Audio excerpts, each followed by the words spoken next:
Welcome, Wapham crew, guys, gals, ghouls, friends, fiends, foes, whoever may be out there beyond the omniverse listening tonight.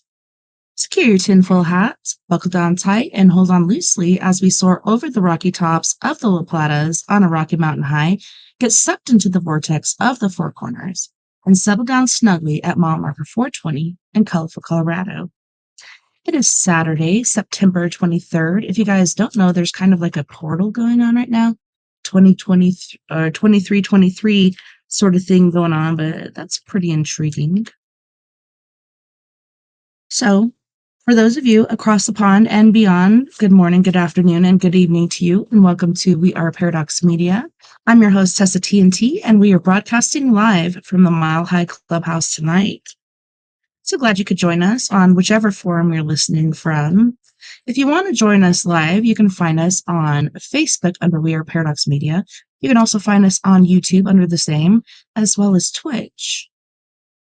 We're also live for your listening ears at KPNL Radio, which you can find on KPNL Radio at kpnl-db.com, as well as eTalk Radio, which you can find on eTalk.tv/radio, as well as Spreaker, and whatever venue you like to listen to your podcasts on, you can find us there under We Are Paradox Media. So tonight I have a treat for all my guys and gals out there. Tonight we will be talking to and getting to know Mr. Troy Bacon. So Troy is a lifelong contactee involved with a multi-species ET group, which he believes is here on a mission, helping to fulfill a positive agenda. In November of 2020, he had a walk-in experience which turned his life around and upside down, setting him on a journey of challenges, healing, and learning tough lessons. Tonight, we're going to be talking about, rainbow Reiki, so many amazing different things. Also, if you want to find Troy, you can find him at www.newbeinghypnosis.com, as well as https://raisedup.ngo. He's doing so many amazing things out there in the world, and I'm so excited for you guys to get to meet him and learn more about him. Welcome, Troy. Thank you, Tessa. It's good to be on with you. I'm so excited because, I don't know, my day was kind of home gloom, and then you came on with all this positive energy and a big old smile on your face. So I'm super excited, and I'm feeling much better. Thank you. Yeah, I'm glad that my energy can help at all. And yeah, I'm feeling quite good. I was part of an intuition practice circle online last night with the MeWe fairs, and I gave a bunch of psychic readings and Reiki healings, and received some various readings and healings too. So that was awesome. That's one of the reasons I'm feeling quite good, and I think that contributed to me waking up this morning in a half sleep, kind of hypnotic state, in which I received some great clarity and pleasant light language downloads and clarity to start writing a book, my first nonfiction book, um, about light language. And I seem to get the suggestion or kind of prompt from spirit that it will be a manual. So I'll see where that goes. But I'll try to write it as a manual with some of my experiences of channeling light language, which um, I've never heard anyone else describe what I do quite like what I do before.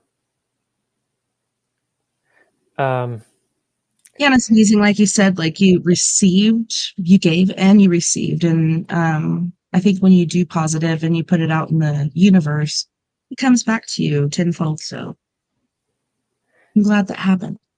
yeah, definitely. Reciprocity is important. I believe in healing, and the same goes for Reiki practice. When you give a healing, you also get a healing, not only through channeling the energy through you, but um, yeah, what you put out comes back to you. And it's quite a simple saying, but that's one of the actually most difficult, but possibly most powerful lessons I've learned in my Reiki and healing spiritual journey, that I really need to manage my thoughts and beliefs pretty carefully.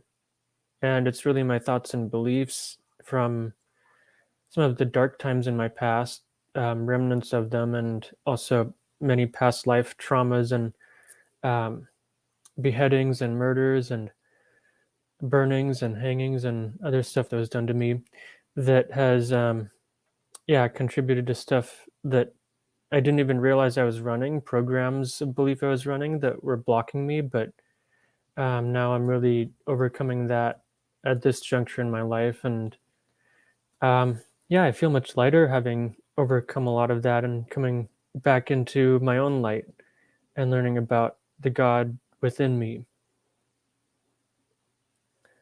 That's awesome. So, in your past lives, it sounds like you could have been a witch or something.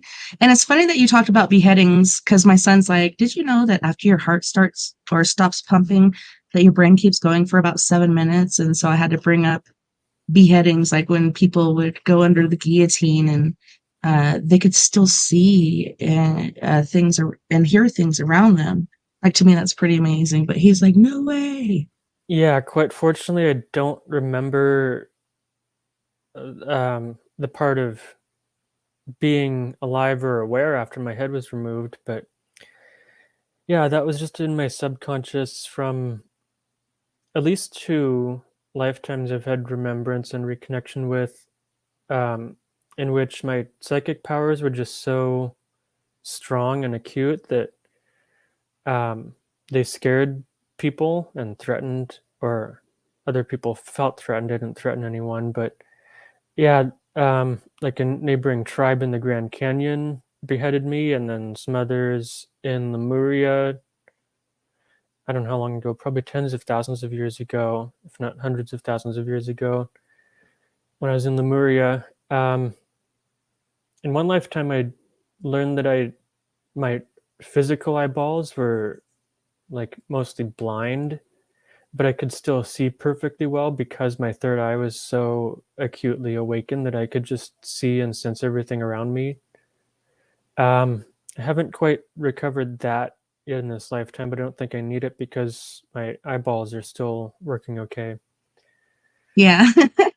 Yeah, so that happens with a lot of light workers, and especially interstellar starseed souls who have so much light and power and energy from other star systems and planets that when they incarnate, especially on Earth, also other planets too, but um, the darkness just gets to them, often destroys them in certain lifetimes, and that stays with a soul. And so that's why I have learned hypnotherapy and Reiki.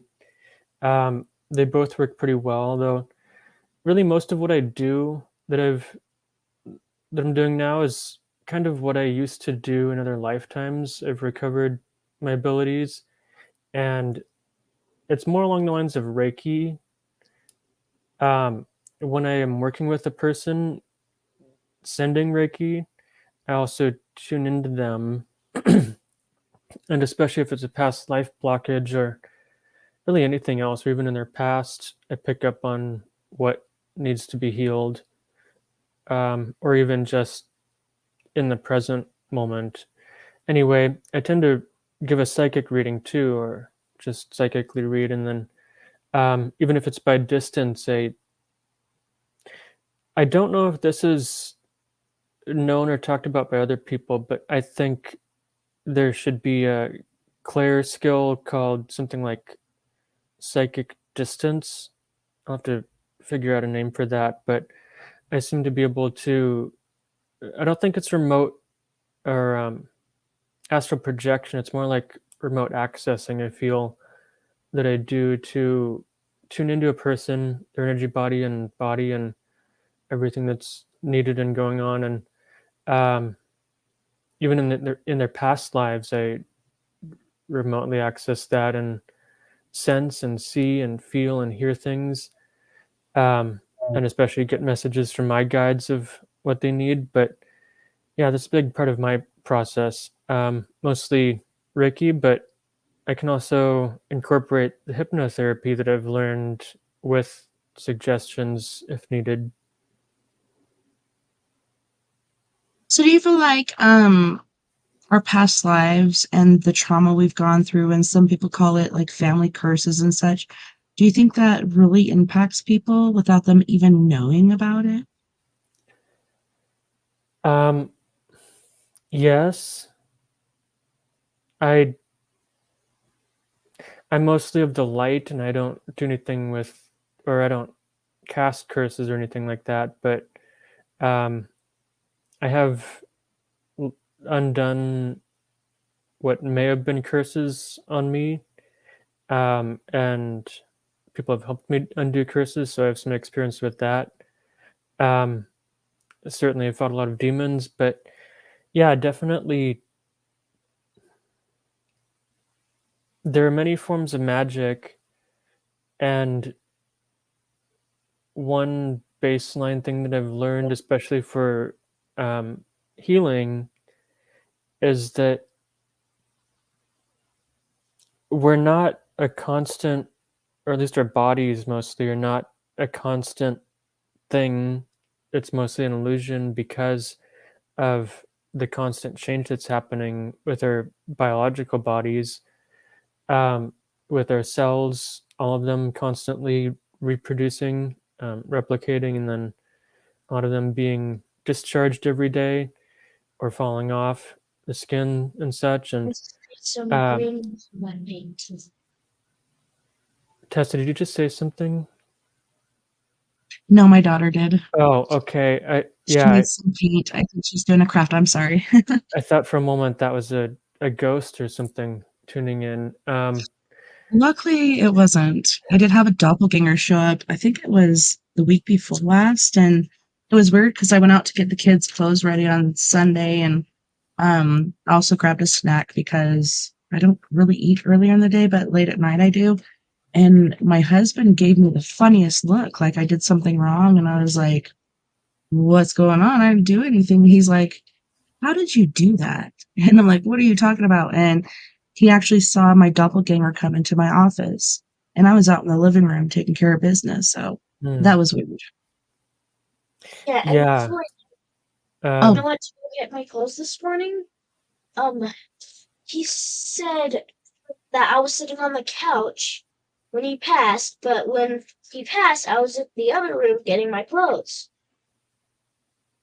hmm. yeah, there's weird stuff going on. I don't know Um, if it's because 'cause we're getting closer to, Halloween where the veil is the thinnest or what. I don't that's know very if that's why possible. stuff is Perhaps we can starting to talk pop off. later about that. But yeah, I've dealt with some doppelgangers.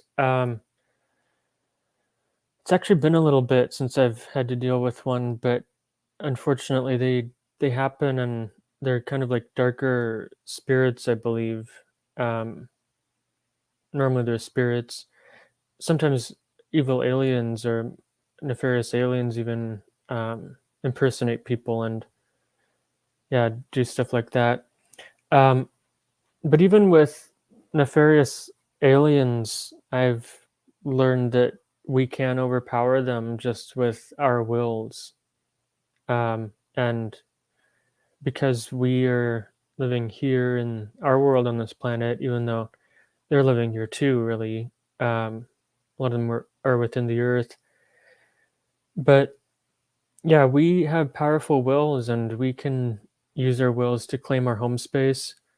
Um, that's something I've learned and done. And um, I could even share a little trick or kind of might even be considered witchy tool that my guides taught me to do for my home space.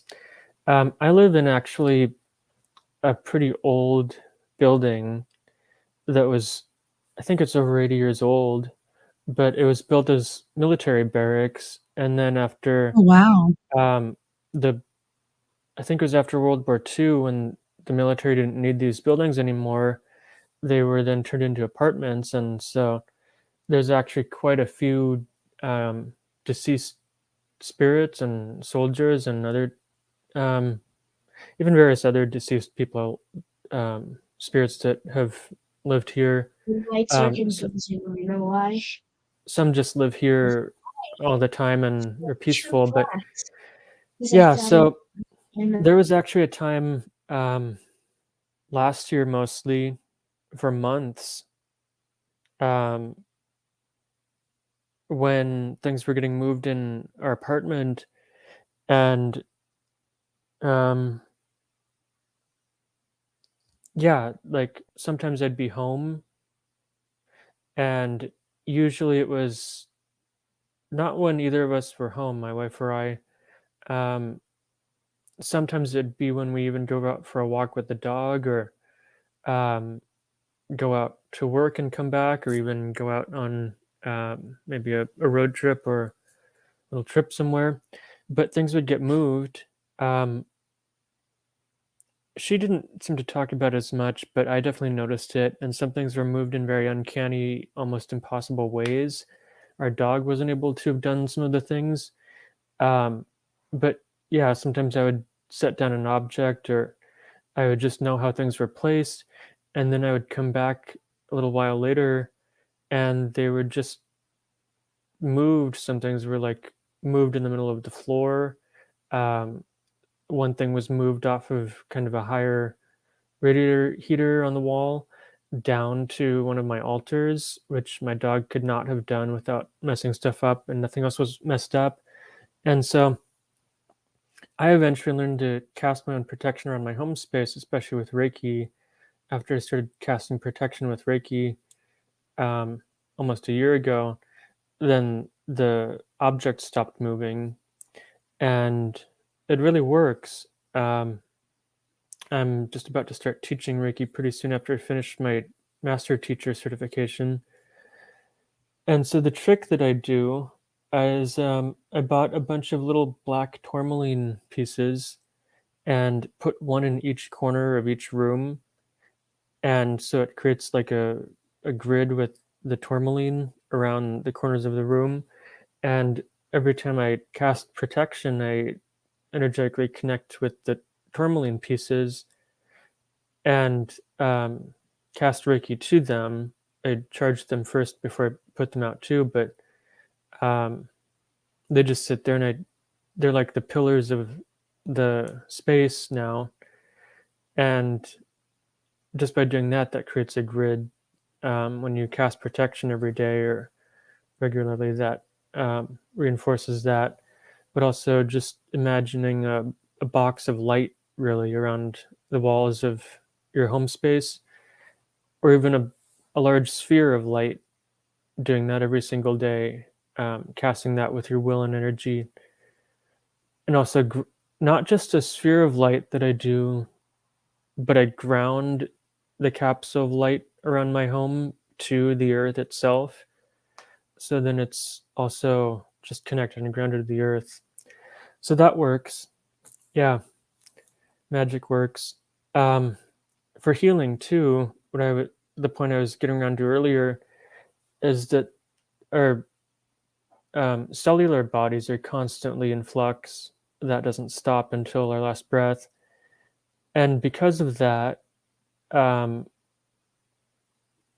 we can change our health and change our conditions, remove and relieve pain, and even see relief for other serious, seemingly permanent physical diseases and conditions. Even cancer has been helped by Reiki, and um, other issues. There's a lot of medical research into it these days.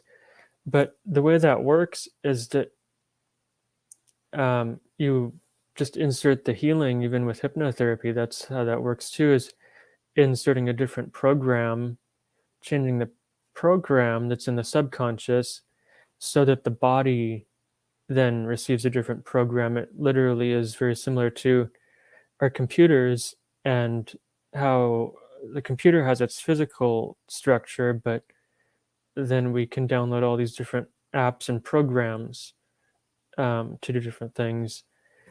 And the body works very similarly because the body's constantly healing or constantly listening, really, to the programs we give it. So if we're constantly in a low, depressed emotional state, then that's going to show up in the body. It's a guarantee. There's no arguing about that. Um, and each part of the body also corresponds to a particular type of chronic emotion or emotion.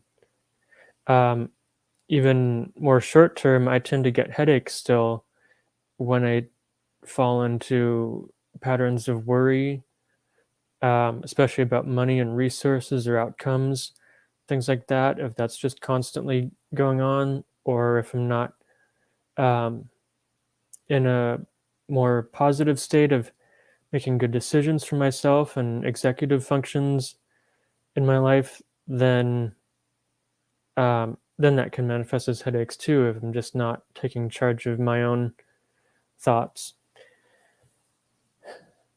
So that's really the importance of healing practices like Reiki and hypnotherapy, is changing the energy patterns and subconscious program patterns that then in turn change the body.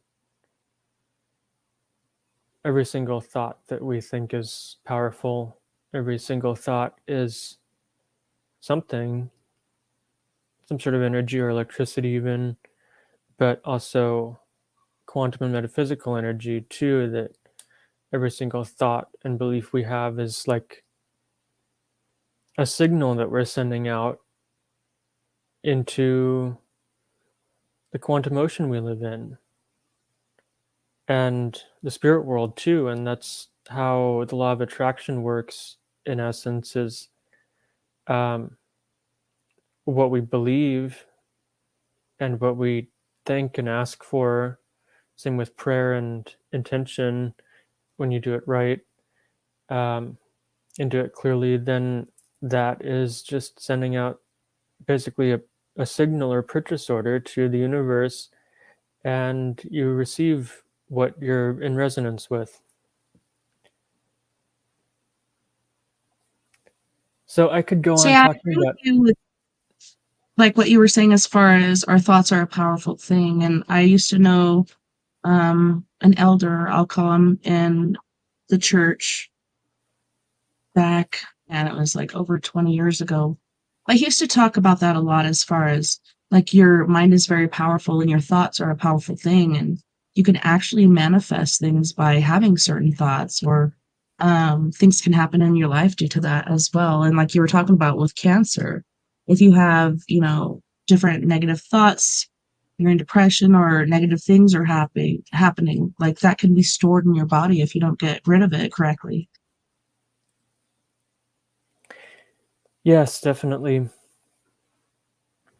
Um, and that's you were asking earlier about like family curses or things like that, also family diseases and hereditary things. Um, there's one of the master symbols in Reiki that I learned recently that is said to uh, relieve. Um, I'm not a medical doctor, so I shouldn't use the word cure legally, but um, that does happen still. But yeah, there's one of the master symbols that's said to relieve um, physiological diseases that are hereditary and syndromes too. They're inherited, um, and that's possible. And so, yeah, it's also the hereditary things that some are. I'm still trying to understand exactly how this works in my own way, metaphysically and physically. But of course, there's the physical genes and DNA that mostly is programmed, but some of it does seem to, at times, one parent has like one marker for a disease, and then if they happen to reproduce with the other parent or another person, then with that, like basically the other corresponding marker for that disease, and that tends to manifest in uh, a child and their offspring. And so that is that.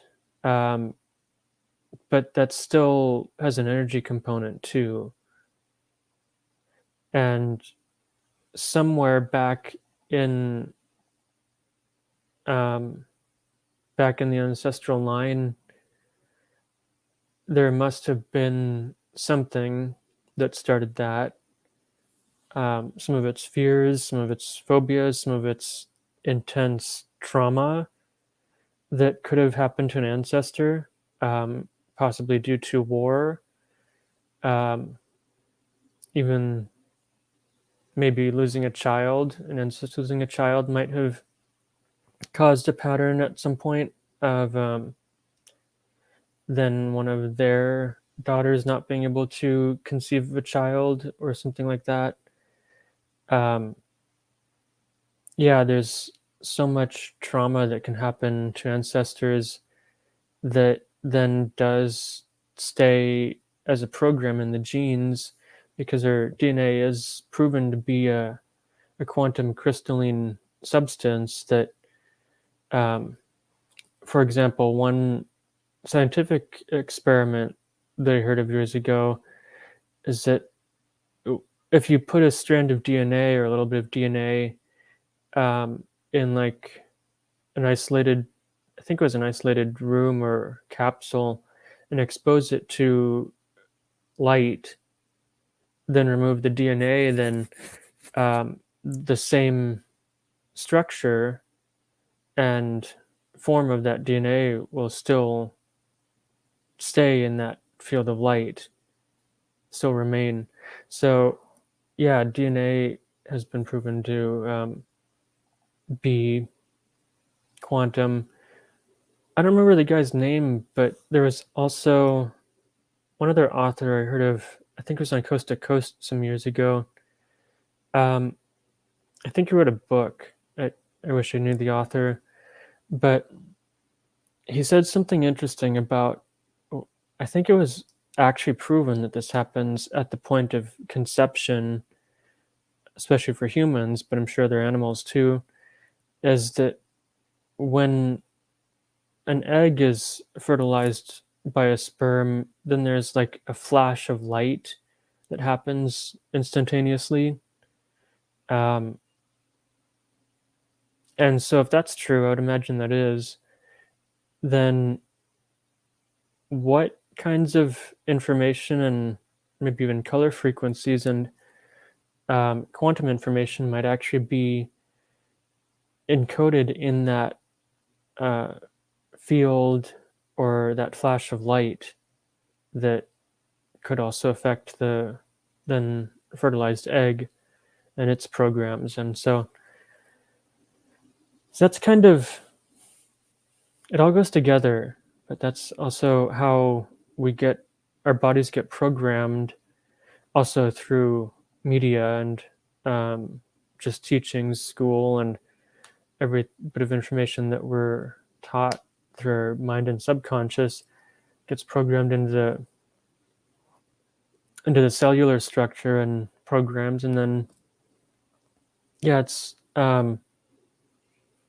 really just emotions and mind and light and energy that does change and heal people. And that's why this field of what's called alternative or holistic or metaphysical has become so popular and actually very well scientifically studied in many areas too, to be viable forms of medicine for diseases without chemicals. And that's a bit of my understanding anyway about how things work.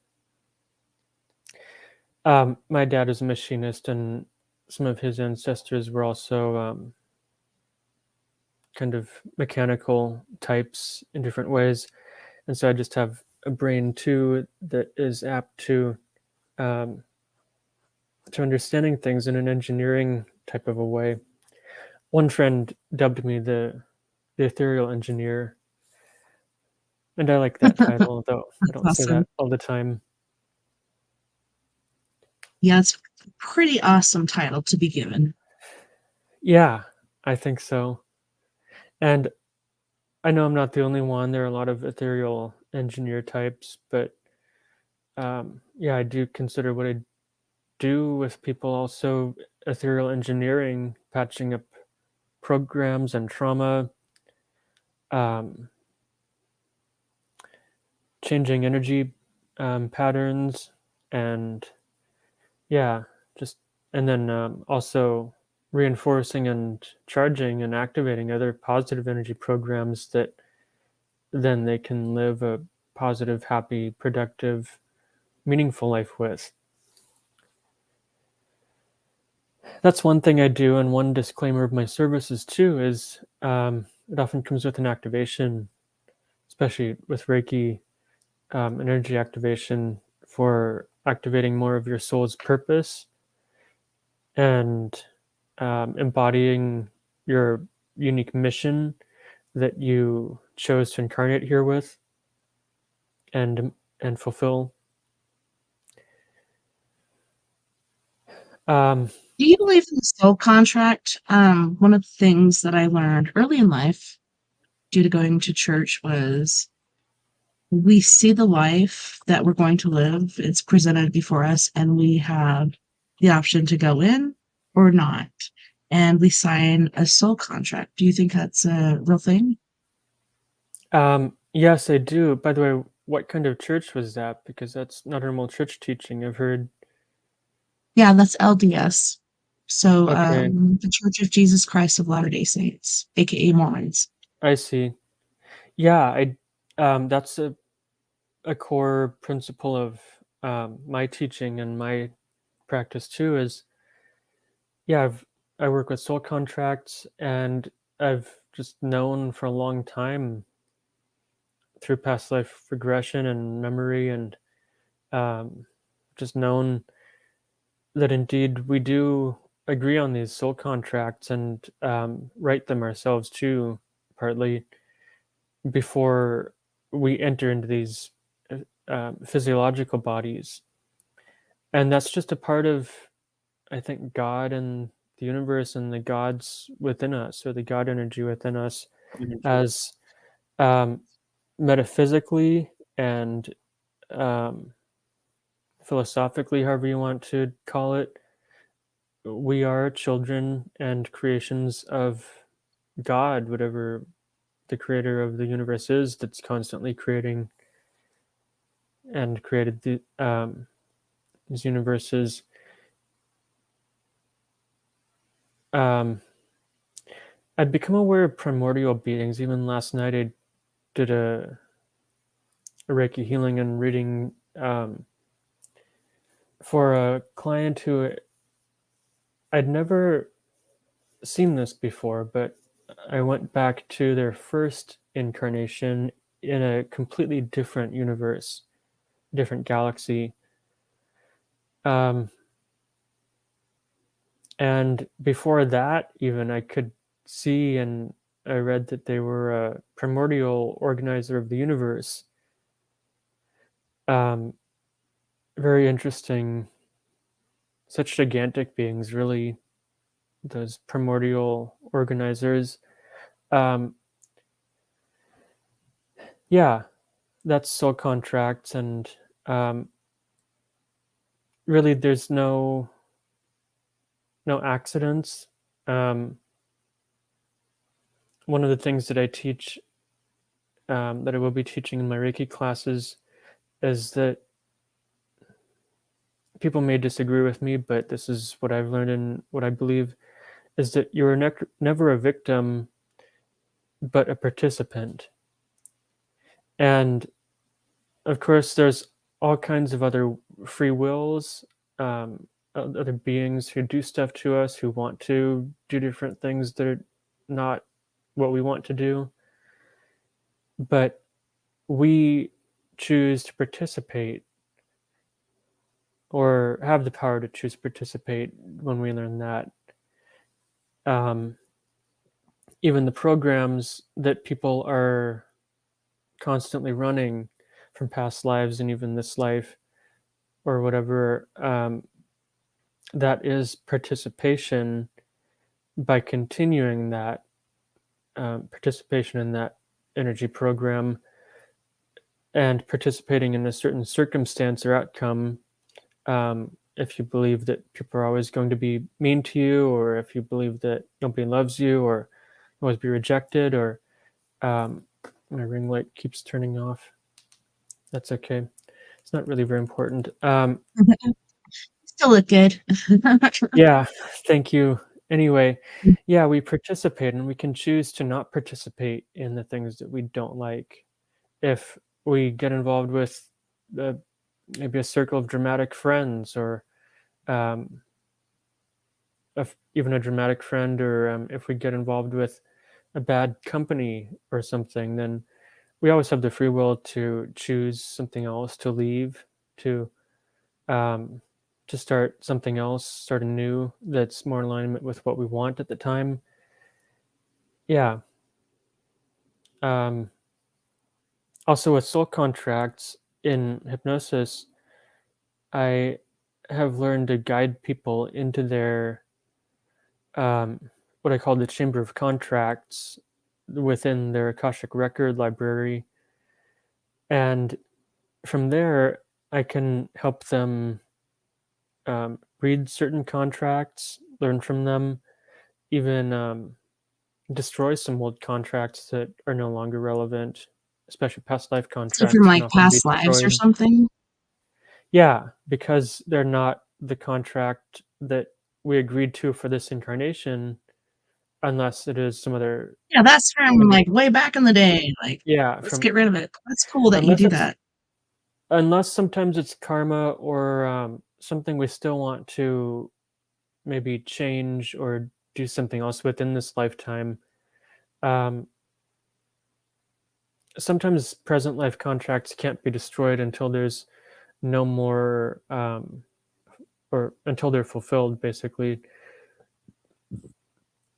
With past life contracts, I've found that it's easier to destroy and rewrite them. And so that's awesome, to be able to tear off your signature from a contract, your soul signature, Yeah, get rid of that. rip it off, I burn the already did that. contract, That was last and life or 3 lives ago. yeah, and yeah, then what I've guided people to do too is just lay out a whole new blank contract and set their own terms. And That's so that's, awesome. I didn't yeah, even know that was possible. I thought it was just like written. You're like, all right, sign your life here or your soul here or whatever it may be. I thought it was already written up. I didn't know that you actually can delegate and make it a certain way. I wish I would have known that. I would have Yeah, changed a lot of things. yeah. That's awesome to be able to do and then see changes within yourself and your life and create changes too. One thing too is I also often work with angels and guides. That's kind of essential for contracts because How do you do they're the that? how do I do that? Yeah, that's amazing. Yeah, 'Cause angels are generally like, "Oh, you're human, you're below me," whatever. I know they look out for us and we have watchers and all the other stuff, but I didn't know that we could interact with them. oh yeah, of course. Yeah, we can interact with angels, especially like in a hypnotic state.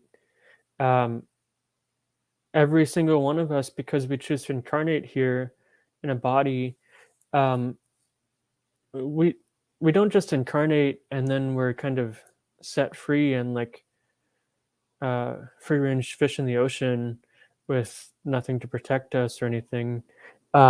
We all have our energetic spiritual protectors, angels, guardian angels, spirit animals around us, um, and ancestors too. And yeah, I work with all of those and other spirits within hypnosis. And it's different for everyone, but yeah, angels are kind of essential. Really, I think from the very first um, hypnotism I did a couple years ago, I believe it was Archangel Michael was present first, but they've always been there. Um, I pretty much don't do Reiki or hypnosis without some sort of guides or beings showing up to assist and cast protection or just bring in messages too and healing energies that someone needs. Um, yeah, angels help with soul contracts, and Full story um, rush. yeah, that's awesome when they do that. Angelic energy um, is something to get used to. It's not so easy for me, and I think a lot of other people. But I found that we're not just always in tune with angel energy, but um, they're there when we listen and when we want guidance and pray and ask for things. And yeah, it's really kind of a common, um, it could be called mistake or just kind of just something people don't do. I don't like to say that everyone makes mistakes or that everyone's doing this, but most people just aren't aware that they can reach out and ask for assistance and guidance and inspiration. And even if they don't see or hear or get um, confirmation right away at that moment, then it helps. And I've done that.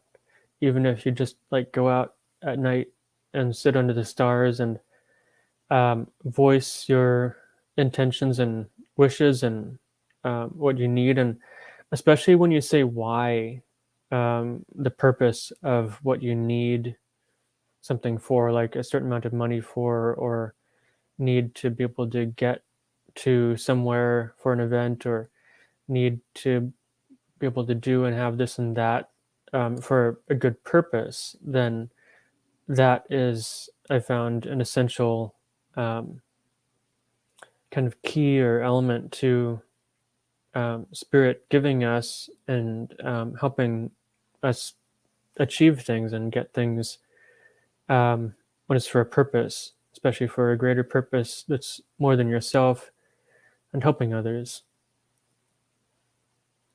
Yes, I think helping others is very important, and I don't know, I think we're going through a trial during this life, and I think we're pretty close to the end, and people have been talking about the end since the beginning of time, but I don't know, I've had different dreams and visions and such, and I do believe, like, we're right there on the cusp, and, I don't know, even my dreams recently have been super chaotic.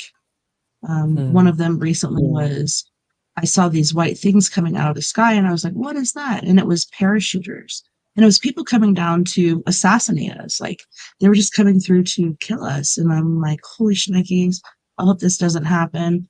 And it was weird too because like instead of being in my present life, it was in my past because my child was the baby. So it was me and my baby trying to hide from these guys. Um, but yeah, that was scary. I didn't like it. I don't like those dreams, and I wish I didn't remember them, but those are the dreams that I do remember. Like the good ones, they just kind of wash away, but the bad ones tend to stick with you. Yeah,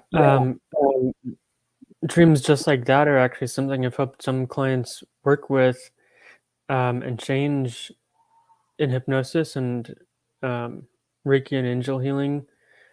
My healing sessions, it kind of all goes together. But yeah, your dreams are primarily a reflection of your beliefs and thoughts and worries and concerns and um, things within you. Some dreams definitely can be psychic and precognitive viewings of the future. Although, from my education and experience, that's not so common for everyone, unless you do have some psychic um, skills awakened or something like that. That's part of um, just one of your psychic abilities is precognition. But yeah, that's something that I've hoped um, change in people is their dreams, and I've noticed my dreams have changed over time depending on the things I'm going through, the schoolings, um, the beliefs I have running, and the practices I do every day too. Um, Practices are important, I believe, whatever it is, especially gratitude. Journaling and practice is one of my things that I do. Um, every day, I like to write down at least three things that I'm grateful for.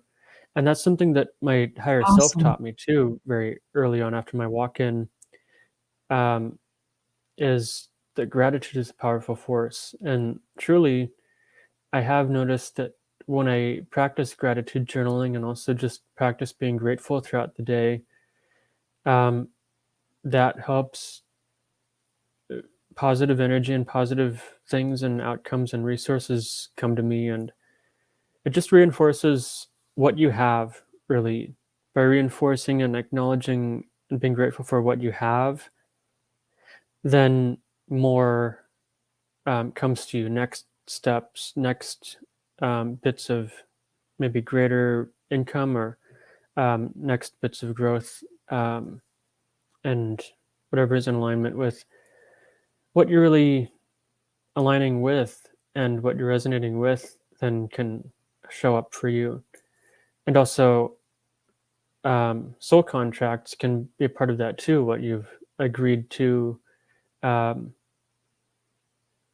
I believe that soul contracts can actually be a factor in socioeconomic status, and we can change that too with subconscious and beliefs and all this stuff too that we're doing and changing our income and um, changing our That'd be great. energy constantly. Um, it really is just Earth is an energy school, one of the greatest spiritual schools, I think, to learn from.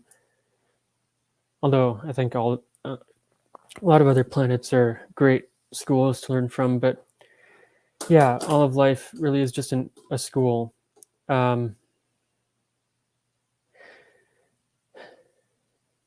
To me, it's intriguing. That's another thing I learned. Kind of fell away from the church as a teenager because I have insomnia, I always have, and my husband doesn't understand it, but it stemmed from having paranormal experiences and just like staying awake because something was going to happen. And it didn't always, but sometimes it did. But it just kind of triggered me that way. And but going back to journaling, I used to journal. And then that's why I joined the military. I was in this relationship that was very abusive, and he actually went through my journals and read them and used them against me. So I haven't journaled since, but I think it's a very healthy thing to do. Like you're saying, like put down 4 things you're thankful for or whatnot. And I think that could put forward like a positive precedence. But yeah, I'm just like PTSD, like I have trauma from that and I haven't done it since. And my daughter, she keeps buying journals, but she doesn't really write in them. She just like uh, selects them. But I think it is a very positive thing to do. So I'm so grateful that you brought that up because for a lot of people, they don't even know about it. Like for me, growing up, that was part of my LDS teaching was to retain, historical documents, like write down your the day in the life of you or whatnot. But when people use it against you, like that's ridiculous. Like I don't think anybody should be reading your journal unless you've passed and it's your lineage, and that's a different thing. But for some a-hole like that to do it, like, that was redonkulous. Yeah, journaling can definitely be a spiritual practice of its own. Just a little bit of journaling every night or every day, um, every evening. I find is my practice that works Mhm. to just reflect on what happened during the day, reflect on like the intentions you said and the um, spells or energy or whatever you cast and stuff, or even a choice you make, um, whatever you do, and then writing about the outcomes too, writing about maybe a miracle that happens during the day. Um, that helps because if you don't journal, and especially if you're on this path of um, inner cultivation, self transformation, magic, healing, and all this stuff, then some of what you're doing honestly just goes to waste and like becomes water under the bridge because it's not being actually processed. And some of it does help, and definitely I've grown and advanced in my practices and energy over time. But yeah, journaling helps. Getting back into journaling, um, especially during this multi-planet retrograde season we're in, it's good to reflect and return to positive and more contemplative practices. But yeah, journaling helps with Did your the. dog did your dog come in or what? Saw you look down. Was that your dog or what happened? Oh no, I'm just looking at where my journal is. Also, Okay. I was recommended to get back into journaling, especially as a magical and spiritual practice, um, from this book that I've been reading off and on, Kabbalah Magic, and by journaling, Oh, trying to get it without a glare. Um, in this type of system of Kabbalah and the Golden Dawn, um, by they say that by journaling, also in HMI they do in my hypnotherapy college, um, they taught um, therapeutic journaling, and yeah, it can be a practice of just reflecting, and also within your journal, I found that it can be a powerful practice just to write down your intentions. To one thing about managing your and thoughts like and you said, beliefs like, and what you go intentions. through, I think Yeah, if you do that, like, it can pass. Otherwise, you kinda hang on to it. yeah, um, yeah. It helps to process emotions and process things. Um, it can be therapeutic. Um, one thing about managing thoughts and emotions and intentions is that it's best to not be telling people about your plans and your projects Mhm. before you actually create something, and before you have results to show. Because if you're telling people about, and this goes too for negative situations, like if you're low on money, if people are being unfair to you, if you feel that the economy is down the sewer, and various other things, and if you're just constantly talking about your problems, then that reinforces them, especially with other people. I shared a meme on I think it Facebook causes more recently. problems to manifest. It does. I shared a meme on Facebook recently that's very true. Maybe one of the most true memes I've ever seen, that had a scene from Egyptian gods, but it said that when two or more people focus on the same thought, then it becomes real. Mhm. And so when you're telling your friends and family and people, even if you're venting and stuff, when you're just talking about all the stuff in your mind, then that's reinforcing it, negative or positive.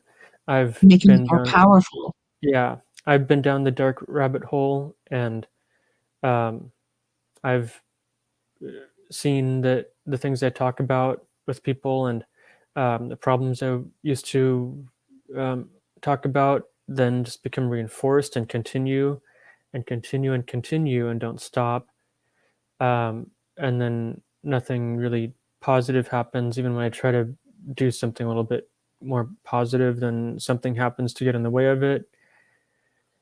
Conversely, if you are more careful and you don't talk about your problems, and especially if you don't disclose all of the details of your plans to people, then that just conserves your own energy. Your energy is powerful. Human energy is powerful in the spirit world and in all levels. And by conserving it, then you just have more to give to the projects and things you're working on, and whatever you're doing in life, um, in the moment too. Really, life happens in the moment. So that's That's kind right. of, I think that's a good place for us to leave off because we do have to go to our first music break. yeah. Um, that's just what I was thinking too. Um, so that's a bit about my paradigm and overview of some things, and yeah, that's some of my healing practice. Hypnotherapy and Reiki with New Being Hypnosis. It's my business. Newbeinghypnosis.com is my website, and people can email me or call me there. And by the way, I'll mention it or drop it in the next hour, but I'm giving a discount for donations for Raised Up, discounts on my healing services, just one-time discounts on sessions. And so if you want hypnotherapy or Reiki, I'll detail that in the next hour when I talk about my nonprofit Raised Up. So Gonna be awesome. And I love all you're doing for people not only where we're at, but around the world, because they really need our help. But on this music yeah, break, we have Mr. Fosney Bronx. He originates from Jamaica, but he also lives in the Bronx of New York, and I think that's where he gets his name. So he's going to be singing Strong Life as well as Dance as a Lion. And then we have King Cinnamon from Biafra, Nigeria, with Ala Imo Ederella. You guys don't go anywhere. We'll be right back after this music break.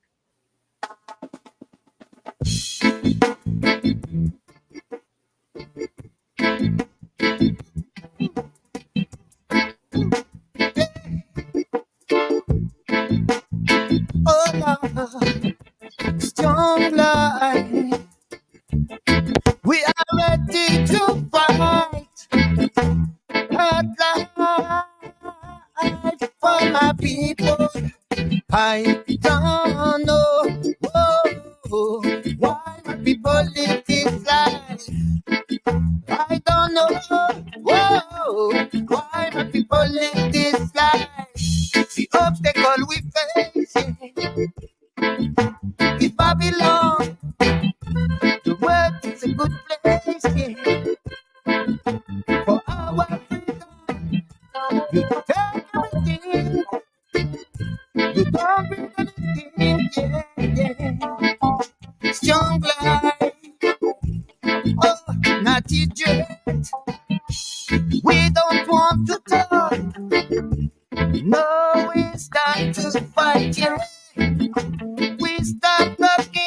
Babylon make you suffer. Babylon make you suffer. Babylon make you suffer. Babylon make you suffer. Babylon make you suffer. What you desire? Young life. We are ready to fight. For my people. I don't know why my people live this life. I don't know why my people live this life. I don't know how to fight, 'cause my people suffer. Whoa, whoa, whoa. What do you want, Babylon? I don't understand why this world is so strange, strange with my people. I don't know how to fight, but if we are together, it will work, it will work. Whoa, whoa. Babylon no have no hearts. Babylon no have no hearts. Babylon no have no hearts. Babylon no have no hearts. My people, you have to survive. Yeah, you must be with you and make your own way. You must not give up. The beginning of the revolt will start. We need to follow our true destiny. Whoa, whoa, yeah, yeah, yeah, yeah. I don't know why my people live this life. I don't know why my people live this life. The obstacle we face is Babylon. The world is a good place, yeah, for our freedom. You take everything, you don't bring anything, yeah, yeah. Young life, oh, that you dread.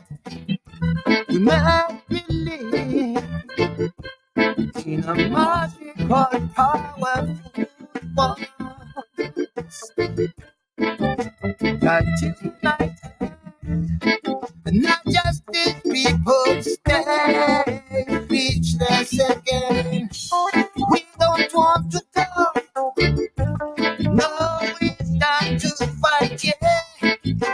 We start talking. Babylon make you suffer. Babylon make you suffer. Babylon make you suffer. Babylon make you suffer. Babylon make you suffer. What you desire, young life. We are ready to fight.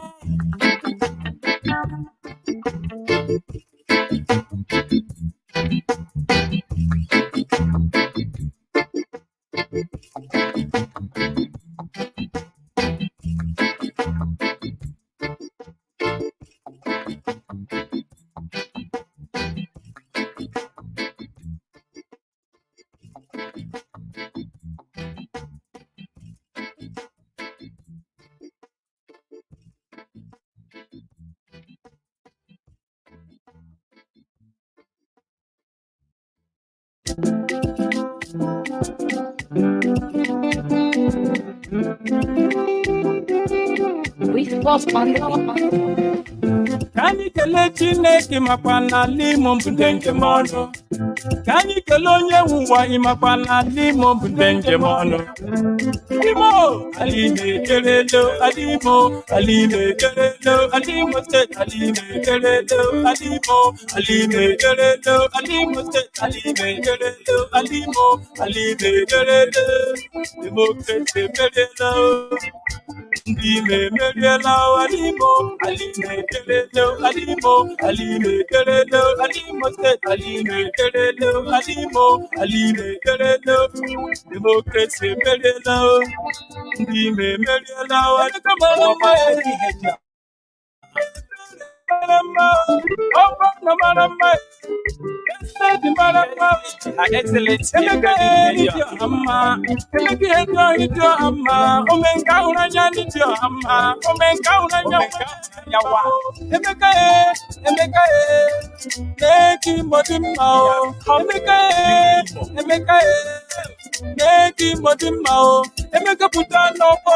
oh yeah.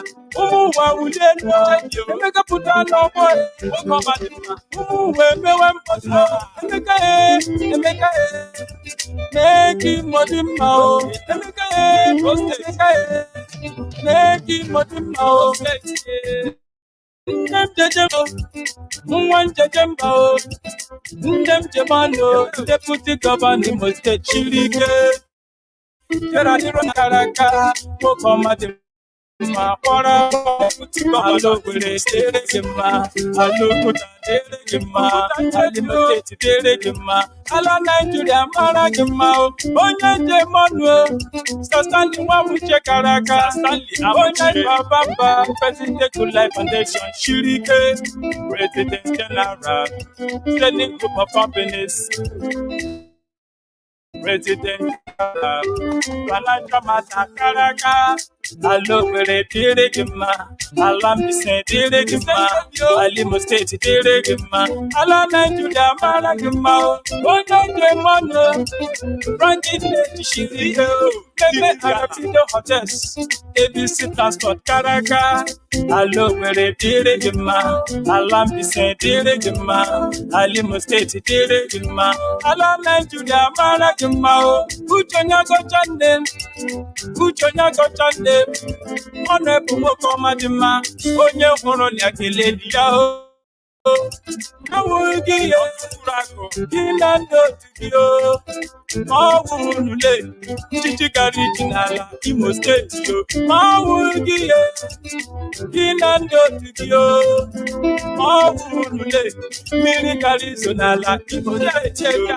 Alo were tere kema, alo were tere kema, Alimo State tere kema, ala Nigeria mara kema.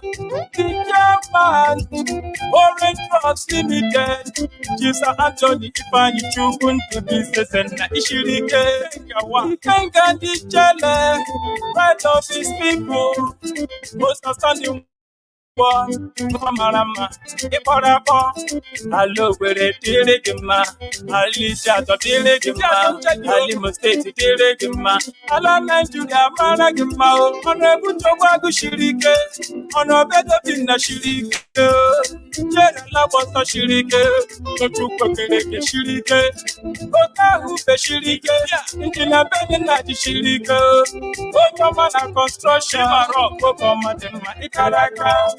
Onye shiwara ebora ni jebu imarama o okoma jemba okoma dema ikaraka with populate ibofela onye mana piso akana kompa ikaraka etiwa kama isiriwa okoma jemba CEO Sabe Ventures Karaka Democracy Medielo Ndime Medielo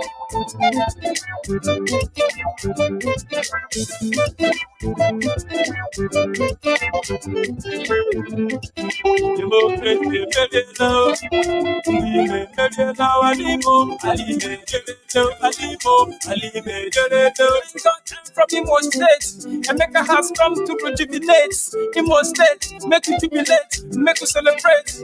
Make a ship when you say, oh, this one no be set them say, oh, make Africa has come to rejuvenate. Imo State, celebrate, make we jubilate. Ala mekele His Excellency Achikudenwa. Mekele kwa His Excellency Dr. Hakim. Kemaka Right Honorable Bideke. Mekele kwa Right Honorable Jones Oyeri. Ala mekele Senator Onyebuchi Mr. Empowerment. Mekele kwa Right Honorable Emeka Chinedu. Umo mimo lowa lidamezie na Alimo. Alima Adilama. Clipito.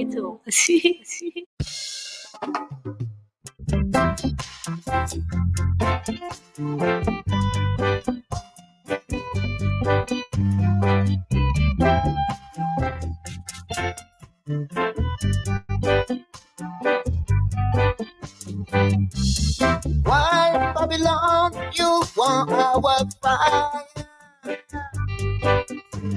Our fire. Why Babylon, you want our anger? Rasta rose as the lion.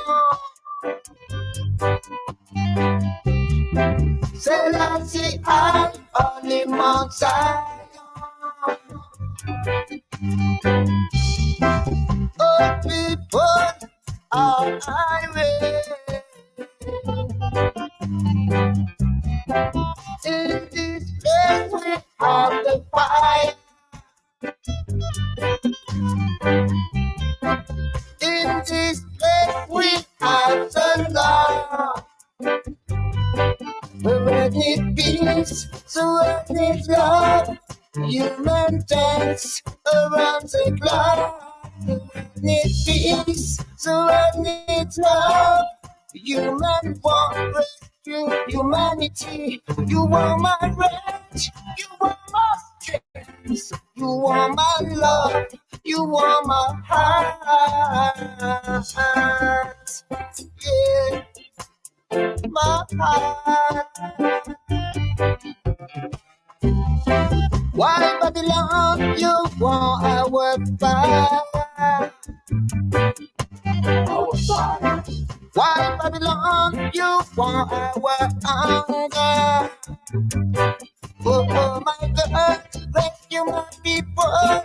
Give me your love, give me the love. Let your heart be your pride. A new world full of love. A new world make up a place where we are good inside.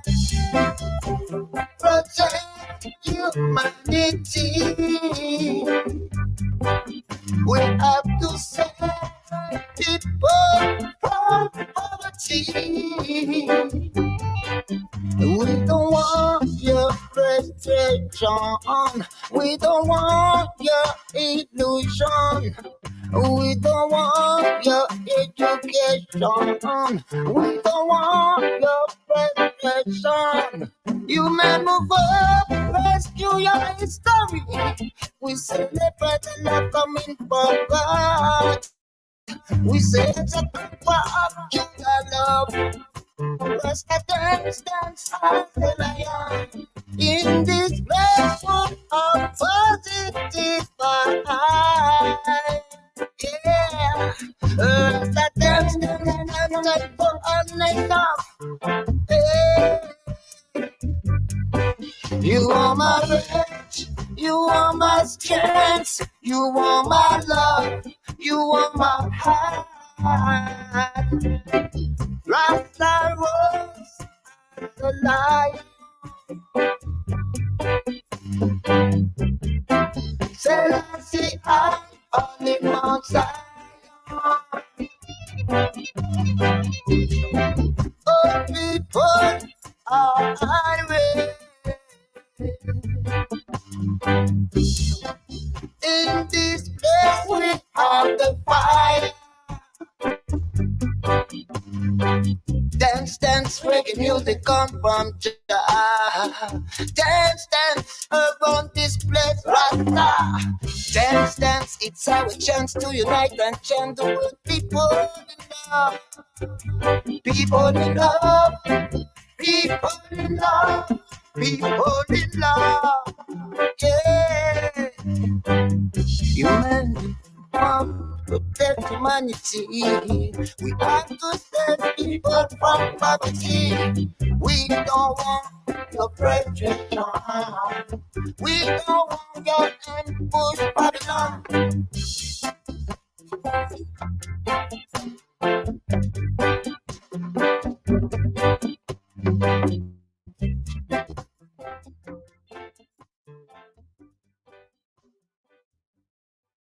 Welcome back, and thank you so much for joining me this evening on We Are Paradox Media's Late Night in the Rockies. Tonight we have Mr. Troy Bacon, and he's got a couple websites that you can look him up on. Let me pull it up really quick. So, New Being Hypnosis, which is at www.newbeinghypnosis.com, as well as raisedup.ngo. So, you guys, please go over there and check those out. He's doing some really good things around the world. Welcome back, Troy. Thank you, Tessa. Yes, in the last hour, mostly about my healing services of Reiki and hypnotherapy. With New Being Hypnosis. By the way, now I do have my dog on my lap this time, so I'm petting her. If you're curious, She's so cute. she is. I'll hold her up for the camera if anyone wants to see her. She's a She came from sweetheart. Mexico, right? Look at that lovely little being. She did. She's part Aw. Chihuahua. She's so cute. Yeah, her name is Lavender. Yeah, a few weeks ago, she actually kissed a bumblebee on a flower with her nose. She's just a real sweetheart all around and very gentle. Aw. She chases the bunny rabbits around here, but I don't think that she could actually ever hunt one. She's just too gentle and sweet. So anyway, Yeah, I don't think she would. I was talking about my my healing services last hour, and I've been on an interesting journey in life. I do hypnotherapy and Reiki, and that's one part of my life. One reason why I'm here as a walk-in is to offer that service and healing for people. Bring people energy healing and inner mental and emotional healing and activation too, and all of that. That's part of my mission. Another thing that transpired, now I have a nonprofit that I started, and so I'm building that up. I'm actually looking for volunteers if anyone wants to, or it's called The Volunteer. The nonprofit is called Raised Up, and I started it in June officially as a nonprofit. Before that, I was just doing small scale fundraising through GoFundMe, but that doesn't get nearly enough for what is actually needed for the dozens or dozen at least orphanage leaders now I'm in touch with. I'm especially trying to help the Reality Orphanage first because that was my first orphanage I was in touch with. The founder, by the way, is named Kasango Samuel. He was on with us, several months ago when I was on with you last. But he has kind of poor internet Reception. connection in Uganda. Yeah. So the connection there isn't reliable for a show like this. Anyway, he reached out to me on Facebook, and honestly, at first, my first thought was that he might be another scammer or someone trying to offer me things in Africa that I wasn't sure of. But he didn't actually offer me anything or try to ask me for anything at first. We were just friends for a bit, and then we started messaging, and he started telling me about the problems in Uganda, and I had no idea about any of it before then, but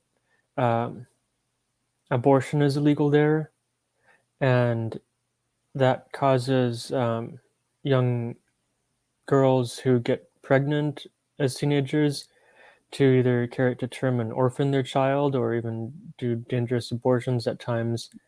But there's an orphan problem in Uganda because the corrupt, I guess it's the president, but the corrupt leader of Uganda um, does not want to support orphanages. Or actually, just last night, one of my um, friends over there was saying that the economy is getting worse and that the president is just doing horrible stuff to make it difficult for people to live in Uganda.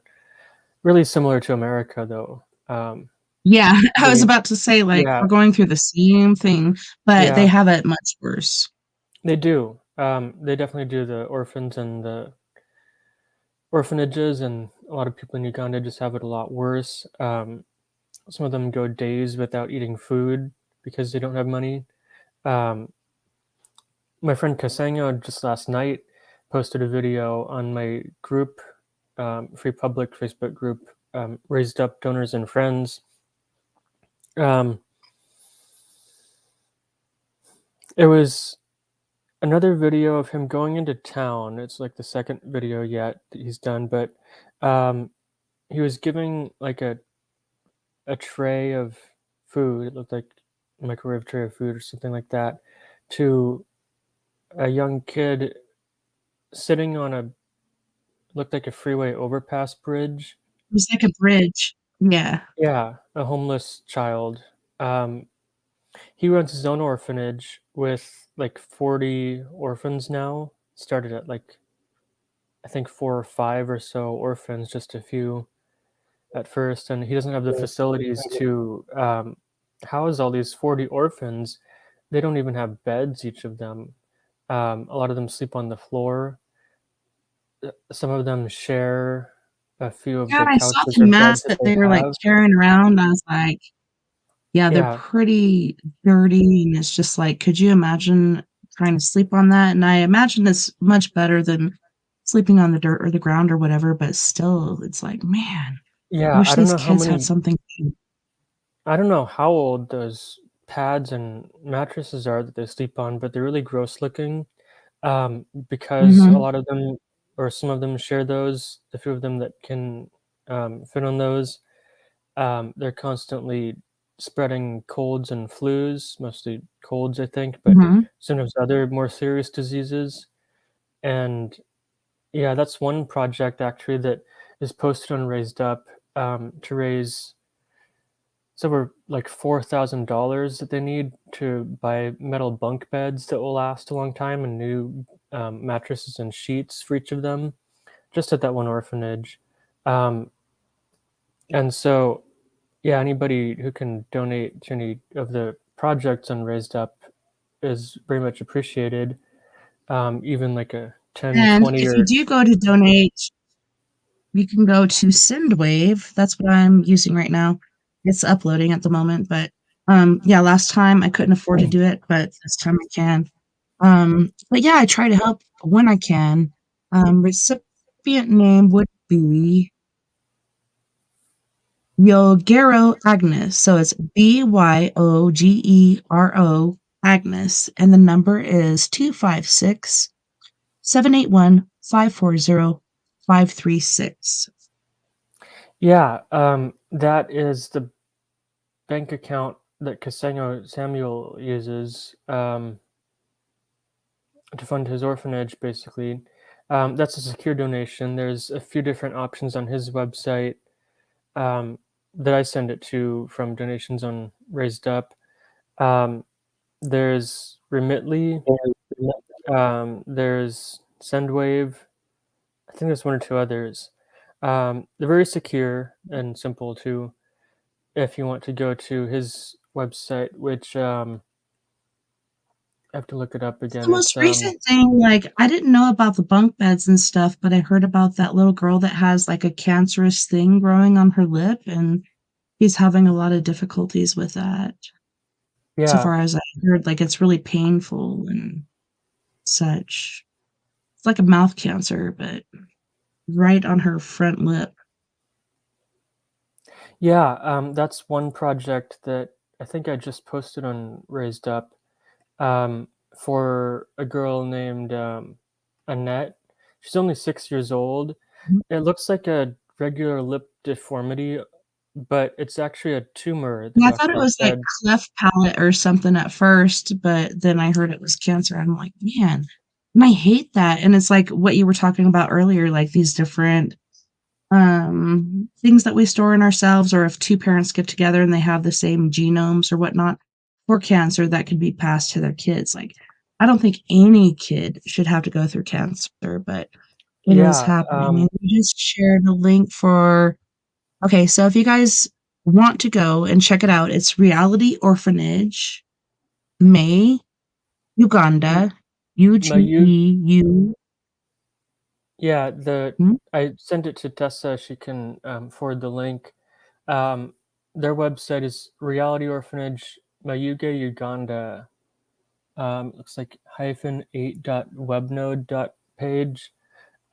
That's their website to donate directly to, but Raised Up will get your donation to them. And yeah, Annette is a young 6-year-old girl. It's a tumor apparently on her upper lip that's just growing each day and causing her increasing pain each day. She can't go to school. She can't do normal tasks. She doesn't play because of it. She's crying every day because of the pain. She has trouble eating and drinking water, even. She needs assistance with that. And yeah, it's just a really unfortunate tumor that she needs treated. And so the fundraiser on Raised Up is $1,700 that they need total for the surgery and hospital stay. But the doctors can start operating at just $600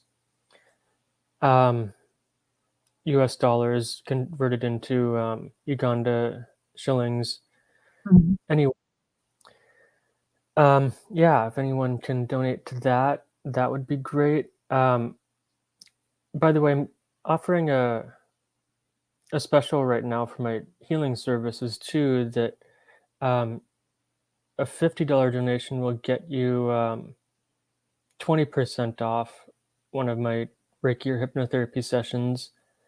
And the code for that is all caps Raised Up 20 on newbeinghypnosis.com. Um, the other uh, the other code is, I believe, 50% off. Yeah, 50% off any healing service. It's $111 an hour, so 50% off of that is like $55 an hour. And that code is all caps Raised Up 50, and that code can be entered in at checkout on Raised Up or New Being Hypnosis. And yeah,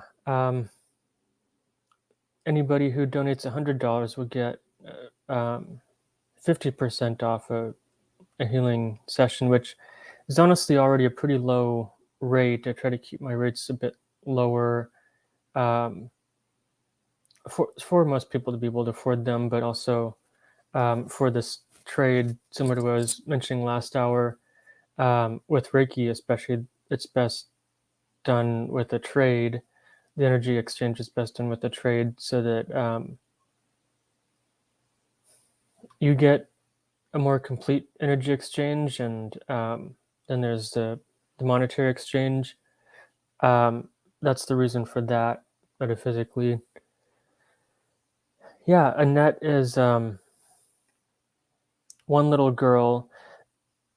She's actually not orphan at Reality Orphanage. She's one of the Like a six friend. daughters of a single mother in, I believe it's called Bamboina village in Mayuge district, Uganda. And yeah, Kasengo just wants to get her surgery though, so that her pain can stop. Definitely. I love that guy. And I even saw a video that he did where he was downtown and he went up into a park where a lot of homeless people sleep or whatnot. And he was just kind of laying there. And It looked like the guy just like got in his bag and, took his food or whatever. But he was like, no, brother, have it, because Yeah. he's spreading it everywhere. Like, even though they're hurting and they don't have very much funds or anything like that, he's willing to go out into the community and help people, just like this little girl. Yeah, he does. That's one thing I appreciate about him is that he's honestly a very sweet soul. Hmm. One of the karmically, one of the reasons that Kasengo found me and that we're in touch is because we've actually lived lifetimes together before I think we have. in Africa. I don't know that it was all in Uganda or where Uganda is now, but um, yeah, we've lived before. He helped me in past lifetimes, and so I'm helping him out of goodwill, and um, so I'm doing this, and they need it anyway. Um, yeah, he's just very sweet and saintly. He doesn't even ask for Yeah, anything in return. He just wants to see that the children he's made this orphanage for um, get care survive and and thrive. home. Um, yeah, he created this orphanage, kind of a small orphanage still, but an orphanage for them to have a home. Otherwise, a lot of them Well, and you even did a were fundraiser homeless. to help them with their water, right? Because their water was very yucky and not good. And you were able to do a fundraiser and raise money for that, correct? I did, yeah, in April of this year. Yeah, one thing that we were able to do successfully with it's actually before I started Raised Up as a nonprofit, but with a fundraiser, I raised 1,000 US dollars that was able to. Um, it's actually partly installed, or the installation was going to be started, but it finished the installation of a clean water tap system. A, I think it's well water system that was installed Mhm. at the reality orphanage, so that they can at least have clean water. And I'm very grateful that we were able to do that. Um, I have those photos posted on Raised Up and also on um, the Raised Up Donors and Friends Facebook group. Um, Also, there's a Raised Up Facebook page that I post developments and fundraising announcements on. Um, so yeah, that's something people can like on Facebook um, for Raised Up.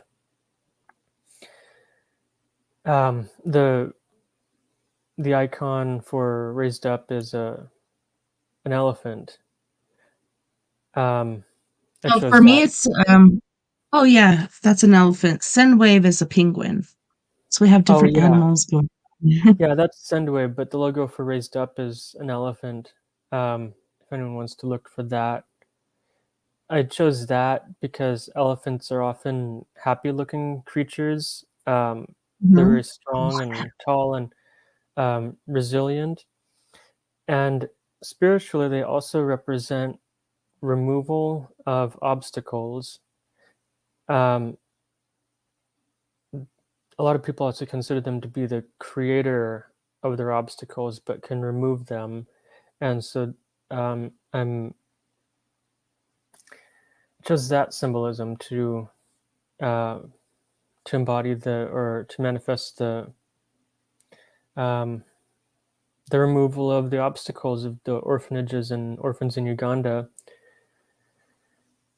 Yeah, we were able to get this water tap in um, last April, and yeah, I'm glad we did that. There's more. Even before that, we were able to get a few good fundraisers finished before that. There's still actually one I know that has been shared a couple of times recently by Kasengo and myself on Facebook. Um, I'll be sure to reshare it too on Raised Up Donors and Friends in the group. that is for helping to stop malaria at the Reality Orphanage, which I forget the amount for that. It was like I think $1,800 or more. The amount is on the GoFundMe, but yeah, it's quite a bit of money that we need, and so that's why we're doing this. These fundraisers. I'll also be putting together more fundraiser events in the Seattle area too. I'll be sure to share on the Facebook group and Raised Up and share in other places. But yeah, they actually were having a malaria problem. I think they still are, at the Reality Orphanage with some children getting malaria um, this year with mosquito bites. And one of the ways that that can be helped is that project is to raise enough money for them to buy mosquito netting, bug netting Mhm. to Yeah, it goes over the bed while they're sleeping. yeah. I think it's mostly that they put it over their windows and doors, Oh. and things like Yeah, the that. ones I saw But as far as mosquito netting was like it goes around the bed and surrounds them, and there's a little opening where they can go out to use the yeah, bathroom or whatever, but it protects them from whatever may get in the window because it is very hot and stuff over there. So they do keep the yeah, windows open, and that just increases the likelihood of getting malaria or yeah. whatever else you might get from I'll it. have to suggest that too. Um, but yeah, the bug netting they had around the windows and doors was coming loose, and mosquitoes were getting in. Oh, But man. um, they still don't have the money to just buy a bunch of mosquito netting and whatever little supplies they need to also put that up and keep the mosquitoes out, to protect from malaria. Also, um, they were getting, what was it, cholera, polio, um, yeah, polio Diphtheria. and typhoid from the dirty river water they were drinking, Mhm. and that's one reason that I did the clean water system fundraiser And that's this year. awesome because they Yeah, really needed it. it Like, is. you have to have water, whether you're cooking it or you're drinking it or whatnot, and when that when that went in, I was just like, "Yeah, Troy did it." Yeah, I'm so excited that you and had then done that because, like you said, like, you don't know if this is a real thing or if it's shady, and it's like, since I started doing this with the Reality Orphanage, other people from Africa have been friending me and trying to get me to donate there too, and it makes me feel bad because I can barely afford to donate to Reality Orphanage. I try to do at least, like, 40 or so bucks a month, but sometimes it's just 20. Sometimes I can't do anything, it just depends. Um, yeah, and same with me. A bunch of people, orphanage leaders, and also refugee camp leaders. There's a huge amount of refugees in Uganda right now because of, um, I guess, wars and stuff going on over there. Also from, I believe it's the Congo. They're coming in from to Uganda. Um, Even from Russia, I don't know if you know, but people from Russia are going down there and they're killing a lot of people and they're taking over a lot of their assets, whatever they might have as far as, like, diamonds or whatnot. And taking children for their war, like, it's insane, I did and I not didn't know that. realize, like yeah, I didn't realize how close they were. I'm like, "Seriously? Like, how did Russians get down there?" But it's really not that far apart. It's Yeah. scary. Well, you can go anywhere in the world these days, but yeah, unfortunately. Um, and then I wish I was able to do more for it, but I think there's still many survivors and relief needed for that one school that was attacked by apparently Al Qaeda or ISIS group Yes. earlier this year. Mhm. I think that was in the summer of this year, It was I want to say it was terrible, like, June. they killed a lot of people, whether it was, Yeah, like, kids or adults or whatnot, and then they took yeah, over. whoever else was left and raped and pillaged, basically. They're Yeah, like that was modern day awful. pirates. I don't like talking about it, but yeah, what happened is Me neither. I You forget the name shouldn't of have the said the R school word. or the town. Um, but I know what you're what talking happened? about, though. I've seen it. Yeah, what they did basically is these terrorists locked all the children and even teachers and adults in the classrooms and used mattresses to set them on fire and burn them. And that's something that I'm gonna um, also create a fundraiser for. Um, I know that It's heartbreaking. yeah, some people still need relief from that. Um, yeah, so it's more than just goodwill, actually, for this raised up nonprofit that I'm running. I need volunteers, as I said, to help me build it and raise more funds. So volunteers, there's actually a contact option on my website. I think it's the contact page, but people can message me, and then volunteers can get in touch, and we can figure out volunteer projects. Yeah, even if you start like GoFundMe profiles or do other fundraising events and projects, then that would be appreciated. But as I was saying, it's more than goodwill that we're doing this. It's also because of that terrorist attack in it's Western Uganda, I believe, near the border of the Mhm. Congo. They came in from the Congo, as I recall. Um, that we need to be doing this to support Uganda um, because it's honestly a mess over there.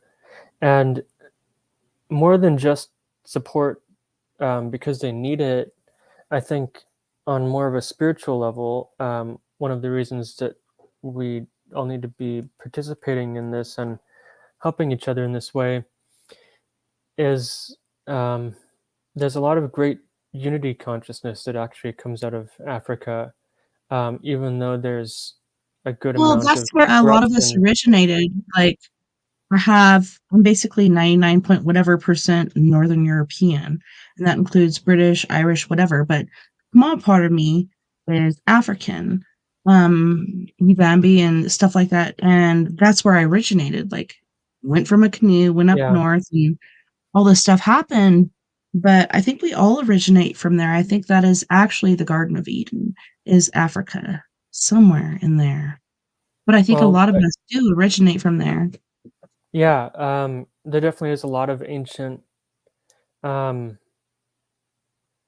ancient human origins and stuff that comes out of Africa.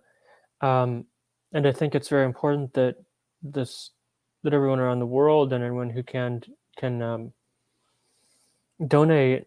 Um, as I said, people who donate even $50 will get a 20% discount on my services, and then uh, my healing services, and then $100 will get 50% off sessions.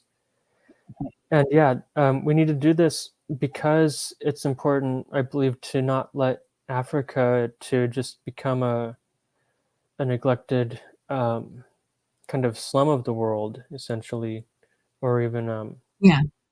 terror spot of the world. And I don't know Um, if you saw that movie Blood Diamond, and that's what happens. Like, there's slavery still happening. There's yeah, people out there that are slaves and they're, going through the mud and stuff and digging up diamonds. They're called blood diamonds. And that's where a lot of our diamonds come from. It's pretty insane. yeah, um, yeah, definitely. Um, I just saw that there are comments here. Um, I I could, know I keep hearing it. But yeah, Senegambian and Guinean is 3% of my DNA, but I'm very proud of it. And I have a cousin that is African American, and I've always pulled for her. I was her babysitter. But no, like, people are so mean to people of darker skin tones for some apparent reason. I don't understand it. But I think, like you were saying earlier, with Africa, like that's the root, and we need to take care of it because I think if that goes away, everything else is going to be demolished as well. So we need to support them and help them through this crisis they're going through. Yeah, that's true. Another thing is Cryon, who's a what is it? He calls himself a magnetic master. Anyway, a spiritual entity or consciousness that's channeled for Earth by Lee Carroll. Cryon said once that in a prophecy for the planet, almost all of his prophecies have actually come true for Earth. That Africa is going to be a continental area, a region of Earth, where some of the greatest technology and consciousness for the coming ascension years to prepare for the golden age will come out of. Because really, Africa, as we have known it in modern years, even the last couple of centuries, has been pretty widely neglected and abused too. And there's been so much that's come out of the more developed, if you want to call them developed countries, such as especially the US, Russia, and China, even India, and other more technologically advanced and wealthy parts of the world. But Africa actually has been like, some areas have been used as like a garbage dump for computer parts and other technologies. Really? And yeah, That's yeah, insane. they I have. know Yeah, I've heard of that. from different things that I've investigated, I believe Atlantis was in Africa. And there's a little square that you could tell there was a wall around it. The ocean was there, like it was Atlantis. And also, I don't know if you know, but there's a swamp there, and it's like bigger than America, basically. And they talk about different dinosaurs and stuff still living in there. Nobody wants to go there. Everybody wants to go on the safari and all these other places, but this swamp is pretty intriguing. Like the original documentation of like origin of life on Earth is still living there. It's pretty intense. Yeah, that is very actually interesting and important that you bring that up with like dinosaurs and ancient creatures in Africa, because um, who is it? Maybe some of the viewers would know. I want to say it's not Graham Hancock, another researcher, kind of forbidden researcher that have heard of. He was on Coast to Coast a long time ago, and he was talking about the Mokele Mbembe that I guess is supposedly alive in the Congo. It's like a giant Mhm. plesiosaur-looking creature, I guess. Yeah, kind of like A the giant, long neck. yeah, a giant beast. But him and his researchers who've gone to this village near where it's supposed to be. Um, hold on, my dog is trying to get down. Um, have shown the villagers pictures of different creatures from around the world for them to try to figure out what this thing is that is deep within the Congo that is elusive to them, but only it's usually sighted by one person at a time. And one of those things You know that's the names very of them. difficult They're to like, oh photograph. yeah, that's this. And like when you compute it as far as like our language, it's the same thing we knew of dinosaurs, like the long neck. Even crocodiles, like they're only supposed to get like 20 feet long, but these are like 60 feet long. So many Yeah, prehistoric things living there. It's amazing. yeah, that's true. So yeah, these are some of the reasons um, why we need to take care of Africa. I'm starting with Uganda. it's kind of a small thing so far that I've been able to do relative to the rest of the world, but To me, it's huge. I yeah, think it to them is it's huge. huge too. And it kind of goes back to a story that I heard of. I actually heard it from a couple of sources, but it's called the Starfish Thrower. And the story tells of a young boy who went out to a beach and found hundreds of starfish stranded on the beach under the hot sun drying out. And the tide had gone out. So he started picking them up one by one and throwing each of them back into the sea. And then an old man came by and asked what he was doing. And the boy told him that he was saving starfish by throwing them back into the sea. And then the old man said that he can't save all of them, there's too many. And then the boy picked up one more starfish, threw it back into the sea, and said, "But I saved that one." And so, Mhm. even if I think that this is important for everyone too, who can, if you want to call it, elevate themselves to this level of like goodwill and giving and doing something for someone else, even if it's just a random act of kindness for someone.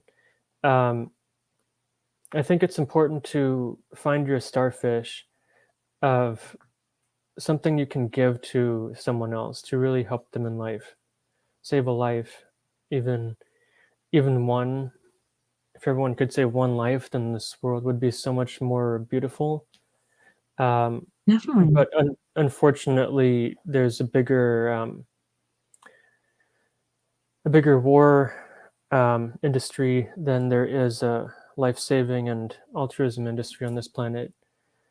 So I yeah, know, and people are complaining because Joe Biden keeps donating billions and billions and billions of dollars. You know what the alternative is? We can go over there and we can be in war.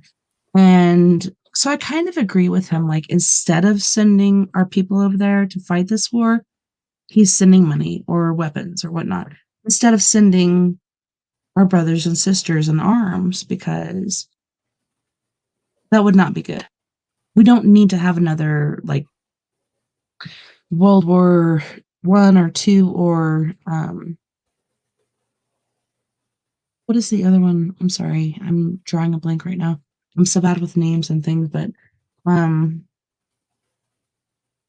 oh my goodness, it's like right there. I keep trying to say it. Vietnam. So many people died for no apparent reason. We didn't even need to be there, but it's about yeah, eating things like titanium, et cetera, like, that's why we were over there. We didn't really care about the people, like, even though we could personally care about these people, the government was worried about, "Hey, let's get titanium," and all this other stuff, and I didn't know this until I went to the military, but they made us watch different videos, and I saw this one where these soldiers were not equipped, and they had to go up in the mountains, and they were freezing their feet off and dying because it was so freaking cold up there, and it was all because they wanted titanium. It's like, really? You know, it could be because we're trying to help these people, but no, it's about what can we get monetarily as far as, effects and different things in the ground we don't have. So sad. yeah, yeah. It is unfortunate that that has happened. One thing about World War III I want to mention, um, that I strongly believe, and Do you think we're gonna go there? that I know. Because like, I've had dreams about that. The bear, the dragon, and the eagle. We're going to go to war. We don't want to, but I think that's gonna happen. Yeah, now Do you think it you may have happen? had those dreams, and that may have been a very real and strong potential when you had them. But one thing about the future is that you can't predict it 100%. Well, you just Um, said World War III, yeah, you can't predict World War so III, and I don't believe that it's going to happen. But one thing okay, about good. like that God. dream in particular, if you have a precognitive dream, is that we all have free will and we can choose to do something to shift an outcome that we foresee. and even try to make something different. And yeah, humans are capable of great things. About World War III, though, I don't believe that's going to happen. I feel within myself a strong knowing. I believe from my Star Family teachings and just what I came here for is that I didn't incarnate as a walk-in to live through World War III and a big nuclear destruction of this planet. That's not going to happen, and the reason that it hasn't yet, even though it could have been very probable in recent years, But still be is like Putin is keeps that it's threatening not. it. He's like, I'm going to send a nuclear weapon, and then him and North Korea are getting together, and all these different things are happening, trying to make it happen because we're trying to protect Ukraine. Ukraine is its own country. They, ciphered themselves from Russia before. Yeah, I know. but It's so how scary. But how many I years love that you now? say no. I have to ask, how many years now have Vladimir Putin and even Donald Trump and then Kim Jong Un um, been uh, kind of throwing these tantrums and making these Mhm. claims of starting a nuclear war, even though they have nuclear weapons? But they're really just little children, the way I see it, little toddlers Right? having Throwing tantrums. throwing fit. And yeah, because they're angry and because they're upset and because they're messed up people, um, they are just saying this stuff that is not actually going to happen because it's not in alignment with the true um, the true life and existence and unity and destiny of and ascension of this planet that we've all chosen. Um, Mhm. and one thing too, I want to say about someone, especially Vladimir Putin, is that I've been intuitively sensing that he might have something like cancer or a terminal illness. Just my intuitive How take. could he not? There's so I much don't. nuclear stuff over Yeah, there I don't that have. I yeah, don't want I think he's to. off kilter. Yeah, I don't want to make a big claim from bias or anything. I try to be a very unbiased person, but um, That's good. yeah, I just intuitively sense that he probably has some sort of terminal illness, probably cancer, and he knows that, and that's why he's just acting out these days Well, before he even his dies. own country, so he sent these guys into war, and it's like, this is to protect us because Ukraine is doing this. And it's just like back in Nazi days when they're putting that propaganda out there and all this other stuff. He's blocking them from seeing certain things. He's only feeding them what he wants. And it's all because Ukraine was going to join NATO. And he's like, oh, hell no, you ain't. So he decided to go in and declare war. And it's been, like this off and on, like people coming in, people going out. And these people realize, like, these are our cousins, these are our brothers, and we're killing them. And the guy that was the main figurehead against that got killed in an airplane accident with other people that were in his regimen. But it's been pretty intense. Yeah.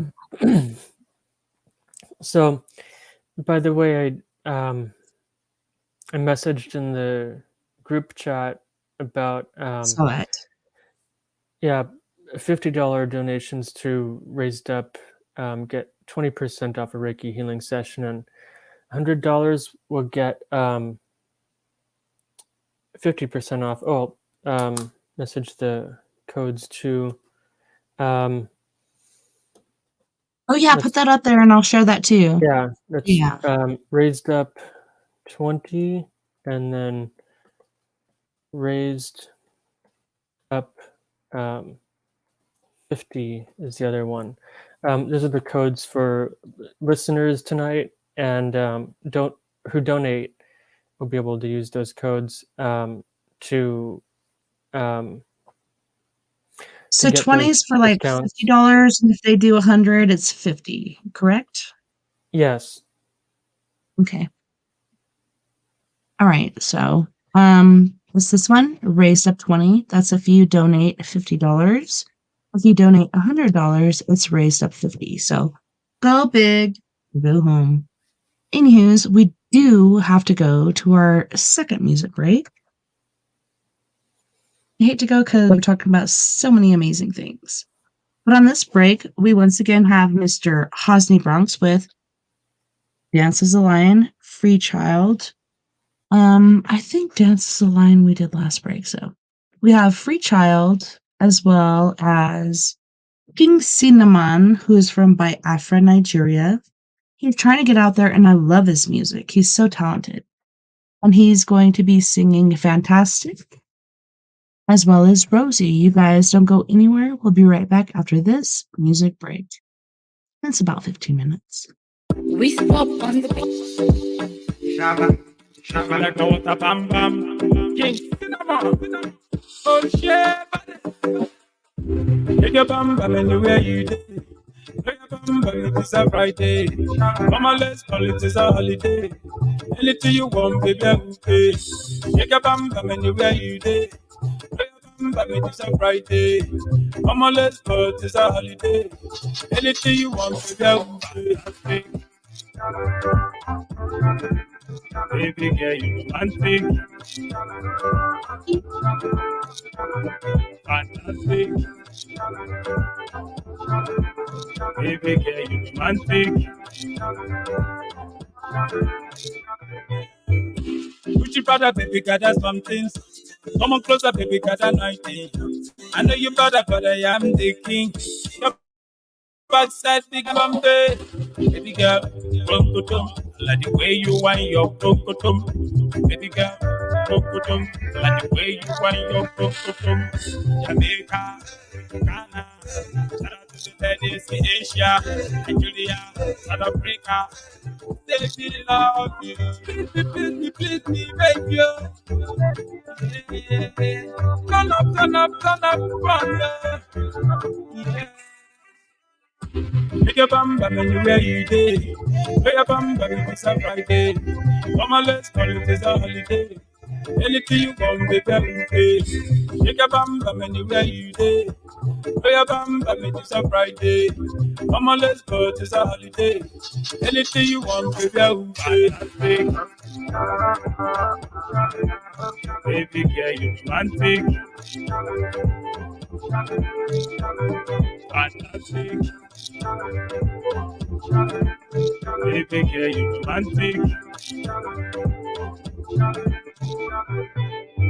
Give me love, give me love. Show me love, show me love. Oh, give me love, give me love. We want you, we love you. Give me love, give me love.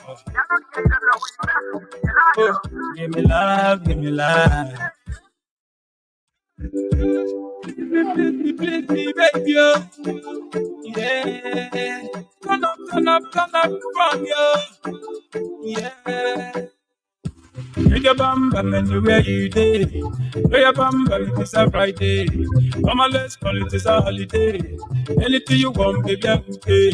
Make your bam bam anywhere you day. Make your bam bam it's a Friday. Come on, let's call it a holiday. Anything you want, baby, I will pay. Baby girl, you romantic. Fantastic. Baby girl, you romantic. King Cinnamon. You know what I'm saying?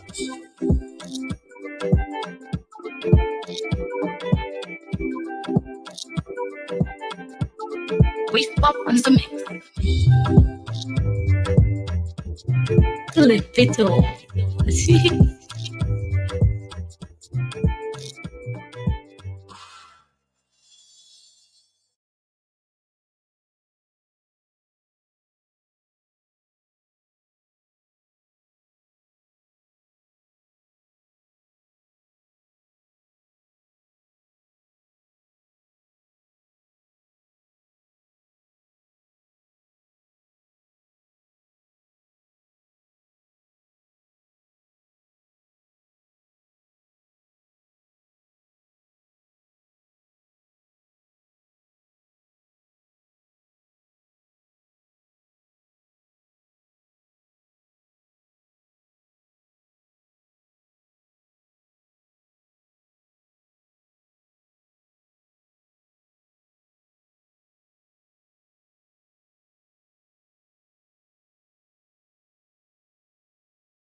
am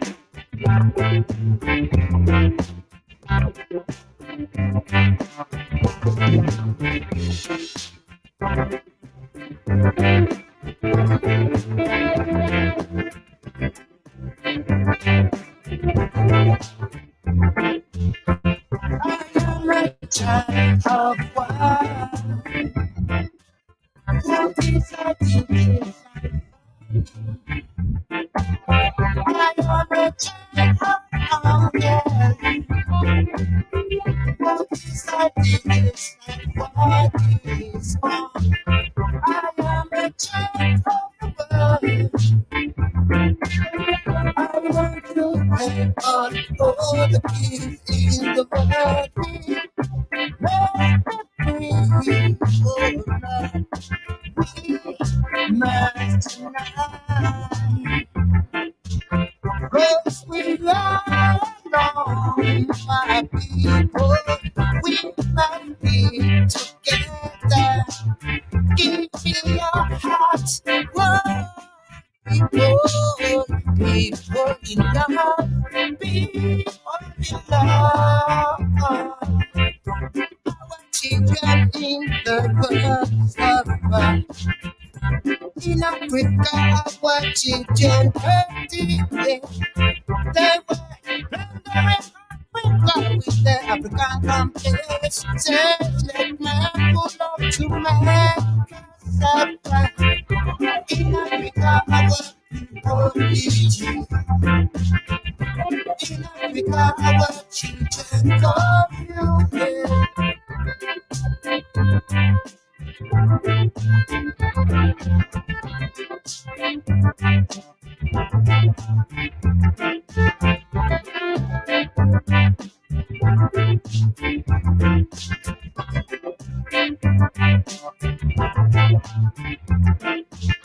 I am a child of fire. Who decided this life for me? I am a child of fire. Who decided this life is wrong? I am a child of the world. I want to pay all the kids in the world. We love each other. We can move forward. The children need love and protection. So many humans suffering. One positive life, one positive life, one positive life. One stress we no longer want your check. Give us your heart. Say how we give and you do. We never have but some. Take back your love alone. Stop for me. My people, we have to fight and we have to fight. My people in the night, right? I want to die. Don't be there anyway. You must move and fight. You must move and fight. You must move and fight. You must move and fight.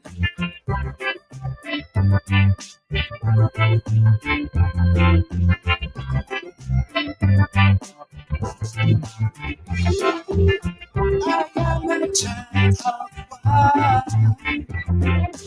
What if I did this for me? I am a child of fire. What if I did this for this one? I am a child of fire. I want to pay all the kids in the world. Let the children smile. Let the children play.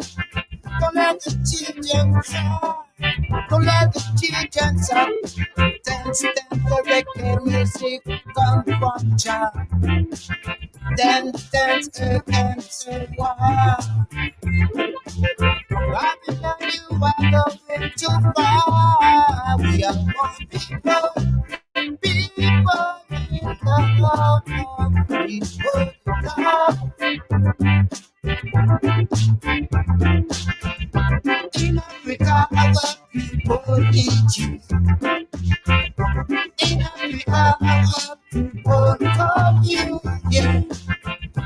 In Africa, our people need you.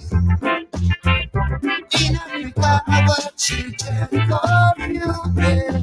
Oh, people in love, people in love.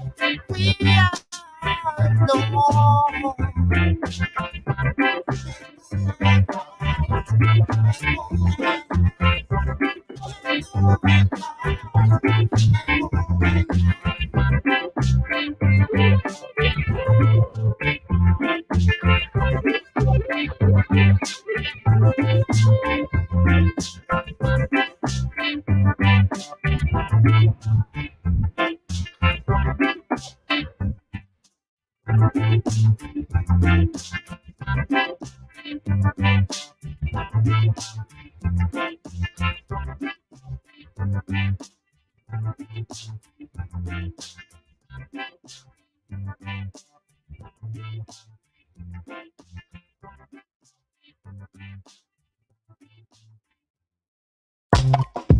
Oh yeah, it's Contactee on the beat.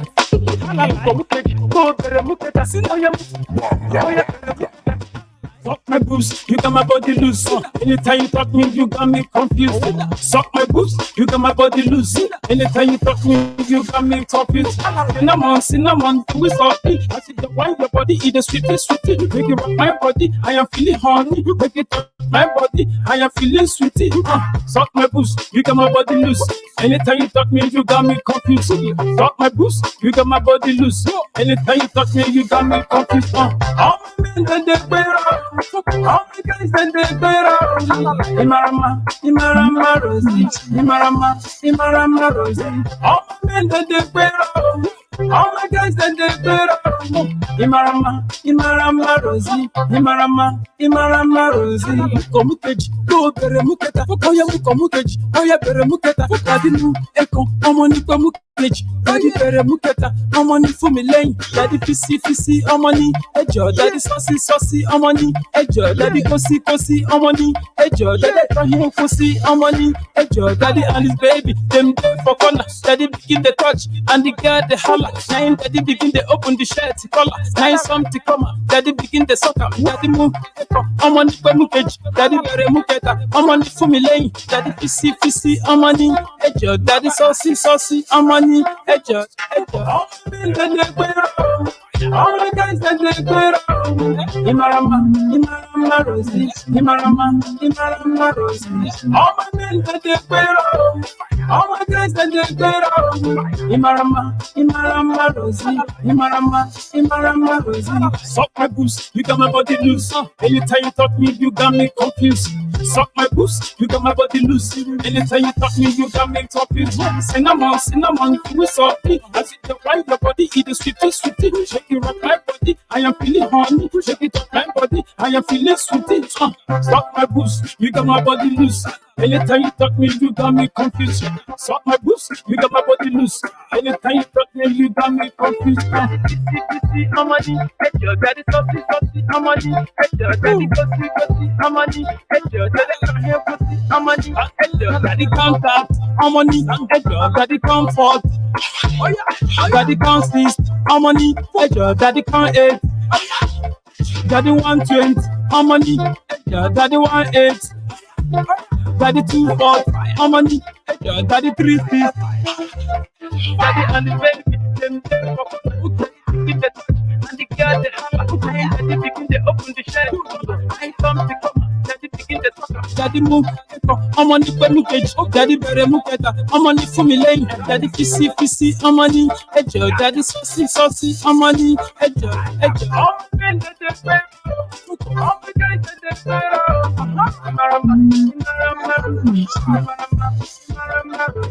Oh yeah, it's Contactee on the beat.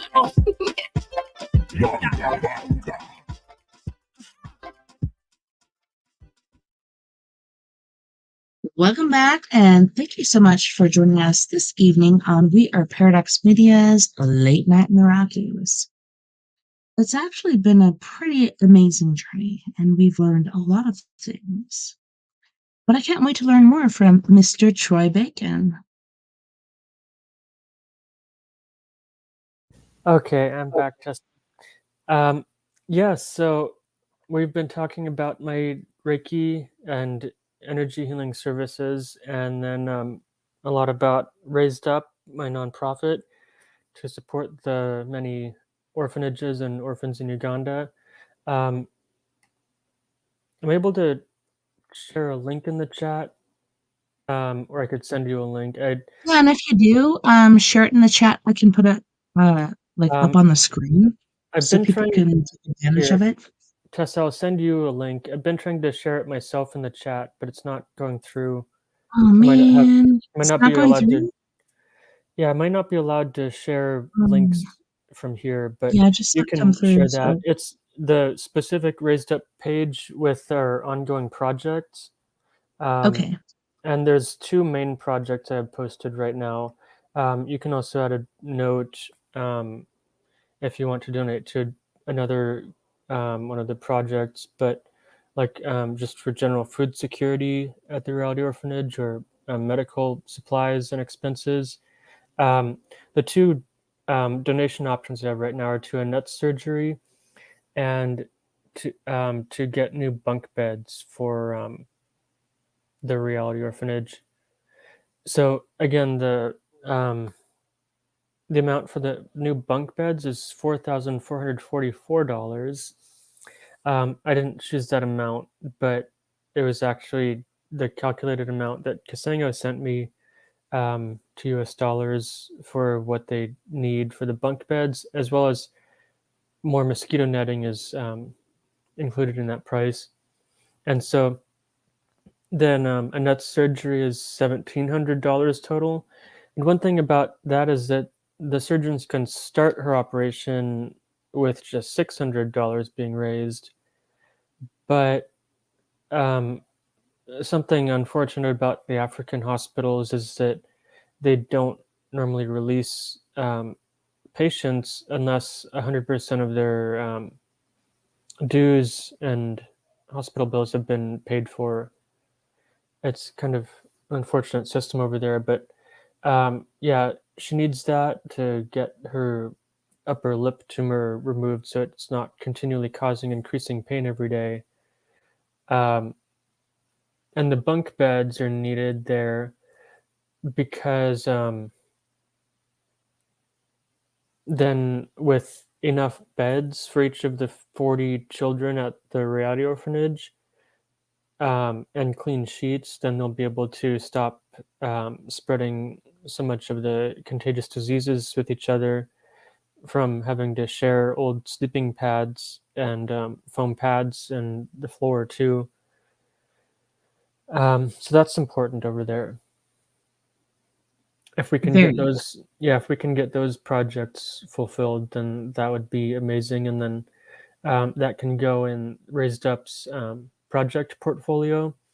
There's another tab online on the website, um, raisedup.ngo, just for the project portfolios. I needed to actually add some more recent funders to that.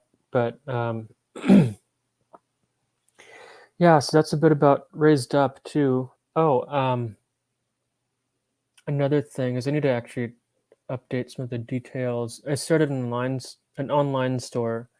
Um, I just have two items listed right now. It's the first two, but I'm listing some of my wire wrapped gemstone pendants, and I think I'll also list some You're actually bracelets I like made. doing jewelry. Yeah, I've been making wire wrapped jewelry for quite a while now, and I charged the certainly first two pieces I listed and other pieces too with Reiki. Um, and so they're ready for their next people. And 65% of the proceeds from those sales will go to helping these fundraisers too. Um, if anyone wants to, they can leave a note or send me an email about which projects they want their funds to go to. But yeah, there's one that is a $35 self-healed quartz pendant. It's actually kind of a larger, I I'm think, like kind of intrigued 3.5 because long. I'm like, I know your energy, and when you're making things, your energy goes into it. So I Yeah. might buy one. Okay. Um, yeah, I'll lift some more soon. But yeah, one is a self-healed quartz pendant with copper wire wrapping, and then the other I've listed right now is a kind of large piece of white coral, um, collected from a beach, not directly from the ocean, um, with a double copper spiral on it. Um, I just started making those double spirals recently, and that's kind of a unique wrapping too. That's the white coral one It's is crazy because I don't know if you know, $30. like certain currents in the ocean have ended, and the coral has been dying for a long time due to global warming. Yeah. And it's actually they actually said it's dead, like it's no longer happening. And current, how do you stop a current? This current is no longer going. To me, it's pretty insane what's going on the earth today. How do you stop a current? Yeah, how do you do that? Like, you could put something really big in the ocean or something, but it's like it's not flowing anymore. It's not doing what it's supposed to do. So Hmm. that's gonna mess up the whole thing as far as the ocean goes, which is like 96% of our livelihood. I don't know, to me it's very scary. And then we have all these tornadoes and hurricanes and everything else going on, and it's pretty scary. Yeah. Um, yeah, it is unfortunate what we've done to the oceans, but I do know that there are some or a good number of people and operations to help the oceans. Like one company I appreciate is 4Ocean that makes Mhm. recycled plastic bracelets and products Yeah, to they help the have a net ocean. out to capture. Yeah, and they have teams every day actively going out to remove more and more, like tons of plastic from the ocean, tons every year anyway. And uh, yeah, 4Ocean is awesome. Then there's the Ocean Cleanup that have Mhm. actually donated to another, just smaller Facebook fundraisers in the past. Um, the Ocean Cleanup has created some very unique plastic removal systems. Um, yeah, they have a And YouTube insane channel because too. I was talking to my kids about this today. I'm like, okay, so you pay for this trash can, which you put your plastic and other things into to go and get recycled. And I keep getting this thing on my YouTube where it's telling me most stuff doesn't get recycled. They just throw it in the dumpster. Why? Or the trash site. Why? I'm recycling it. Why isn't it Yeah, not getting recycled? It's because I think they only have so much funding, so the rest of it just goes in the dumps, but that's ridiculous. You pay well, for that service. You're trying to do good for the world, and then it's just, "Eh, I guess don't we'll think just it's a throw it in the heat." funding issue. There's two things that I understand is that the recycling industry was actually set up as um, a major business to Mhm, yeah, to make money off of the needs, or what has been needed. I don't. I see a future of humanity on this earth without a need for plastic for food and other things. But um, yeah, yeah, they're to telling the make kids, like, "If they're not recycling plastic, how about we just go to glass or something yeah, else?" or Glass or bioplastics, I think, paper. are the future, like the future of all Mhm. plastics. Um, Yeah, the recycling industry is really a scam these days, I think, because It most is. of the stuff you dump in a recycling dumpster bin does not get recycled. I think it's at least 96% does not get recycled, not just for It's like, why are funding, people paying for but that? Like, I don't well, pay for it. I take They my stuff to like the rec yard is what I call it. So I save my cans, I yeah, take those, take my plastic, whatever. And then it's like, we'll recycle some of it, but not all of it. But why? Because people are cleaning it. People are going through all these very meticulous activities to get rid of it. So it's so it does get recycled, and they're paying for this. They're paying for it. Like, whatever. I don't honestly, know. I To think me, part of it is, like you said, because a lot of people are sloppy and don't clean their recyclables, because a mm, recycling handler is not going to clean recyclables, and if they're dirty with I like food take the labels or other off or debris, rinse it out. well, they I don't know, I don't actually understand it, but they have ways of handling the labels and tape, but it's the cleanliness of it that if it's dirty, then it's just gonna be go to the landfill, Mhm. instantly. They don't sort that and clean it. They don't have cleaners for your recyclable products. But another part of it is because there's just too much um, trash and recycling and waste that is created every single day. Too many tons every single day all around the Mhm. world, even in America alone, um, Yeah. for the recycling industry in any given country to keep up with just the sheer volume of material that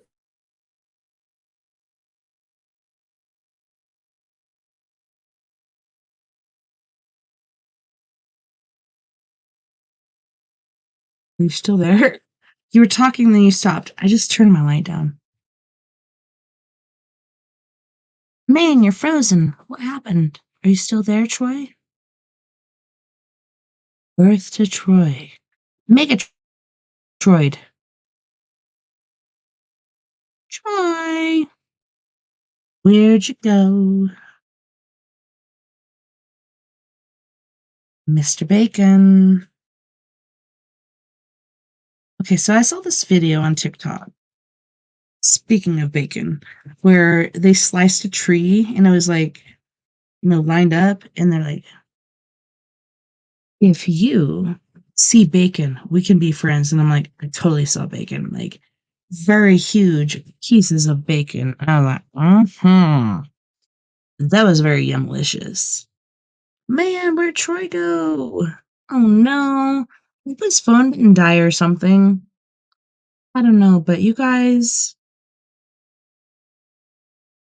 right now in this world, finally our government is talking about alien intervention, UFOs, things like that.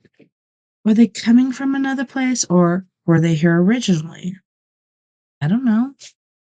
To me, it's pretty intriguing, especially like a lot of people that are reporters and such. Even Buhas Mesh. Rammstein. Rammstein was on stage and he's singing and he's looking into the camera or looking at people. His eyes look normal, then all of a sudden they turn into lizard eyes. What the fuck is happening? I don't know. Our world is just going batshit crazy. I hope Troy comes back. We have T minus 30 minutes and counting. What do you guys think? Do you think the aliens have been here all along? Are they coming in and visiting? A lot of them go into the ocean. A lot of them come out of mountains.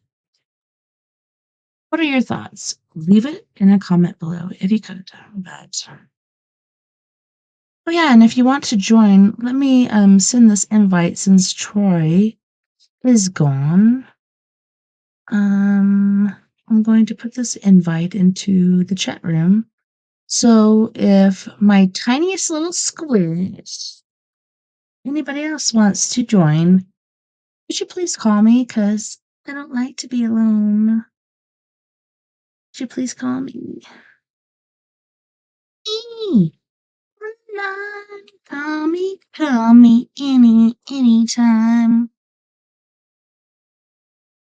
I want to hear your experiences, what you've gone through. But yeah, where the crack did Troy go? Hmm. Nope, hasn't come through on chat either. Damn, and we have like 30 minutes, T minus 30 minutes and counting. All right, so pretty sure you guys heard earlier, but I've been having dreams, and I generally do. For a long time, I didn't, and I think it was due to the tinnitus in my ears. But yeah, when I was pregnant with Kinsey, I had dreams about World War III, and it was redonkulous. And now I'm having more dreams like that. Like I said, there's people. Like I saw these white dots in the sky. Then as I looked closer, as they got closer, it was parachutes. And it was people coming down to kill us. And so I took my child, and so I don't know if it's my child. Probably Nova. Nova's like 18, 19 years old now. She's 19. She was little baby reference. And I'm like, come on, let's go. And I took her in and I hid her with me somewhere. And they're walking around trying to find us to kill us. I don't know about you guys. Like Troy said, he doesn't believe that World War III is going to happen. I think it is. With Russia and Ukraine doing their shit. And then what just happened recently in Canada with the Indians. No longer are Canadians allowed in the country. And so Canada is pulling their people out of there. India is one of the most peaceful places in the freaking world. We're really going to pull people out of there? To me, that's insane. And Trump. He's coming up and he's always been brutally honest. Brutally honest. I'm Donald Trump. I'm going to brutally share these things with you. He's going through all kinds of lawsuits right now, right? But what about the world around us? You know? So January 6th happened. All these people went crazy. And everybody's reporting he didn't do anything. That's what he did. You know, I delve into so many different chapters of our news realm, and I saw DJ Trump. He actually went in and he said, have a peaceful protest. Like, let's be cool. Let's not do this. And then they just went bonkers and went into the White House, went into different regiments and fucked a lot of people up. And when DJ Trump became president, he talked to Obama. And Obama's like, yep, guess what? You're going to go to war. This and this and that and that. And he's like, well, no, I ain't going to do that. Ain't going to happen. He didn't. And I feel like even though Biden, I didn't vote for Trump, I didn't vote for Biden, I didn't vote for any of those motherfuckers. But Biden, I think, is spending all this money so we don't have to go over there. And there's a lot of people that are like, I'm retired military, blah, blah, blah. I'm going to go over there and help them. Hey, kudos to you. Like, I'm so glad you're doing that. But at the same time, seriously. And some people have gotten killed. Some people haven't. I don't know. It's insane. And now Russia is talking to North Korea and getting weapons from them because they're like, hey, look, I have all these different missiles and stuff. They were like bombarding Ukraine. Bam, bam, bam, bam, bam, bam, bam, bam, bam. I think about 90% of the stuff they took down. The other 10% got through. It's insane. Why are we here? And I think it's because Ukraine was going to join NATO, and Russia's like, honey boo child, you better not. And then like, yeah, I'm going to. And then now here we are. billions and billions and billions of dollars in deficit. Yay, Troy is back. Welcome back, Troy. Hi. Yeah, I'm back. I just had a Wi-Fi glitch, I guess, Oh, but I'm back yeah, for I thought now. your phone died or something. Oh,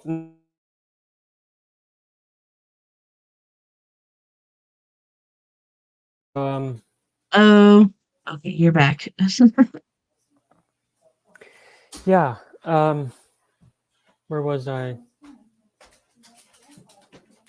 We were talking about Right there. about raised up and charity. Oh, we were talking about the oceans too. What I wanted to Mhm. talk about though for a bit is walk-ins again, as well as the starseed adjustment and activation rainbow Reiki that I offer.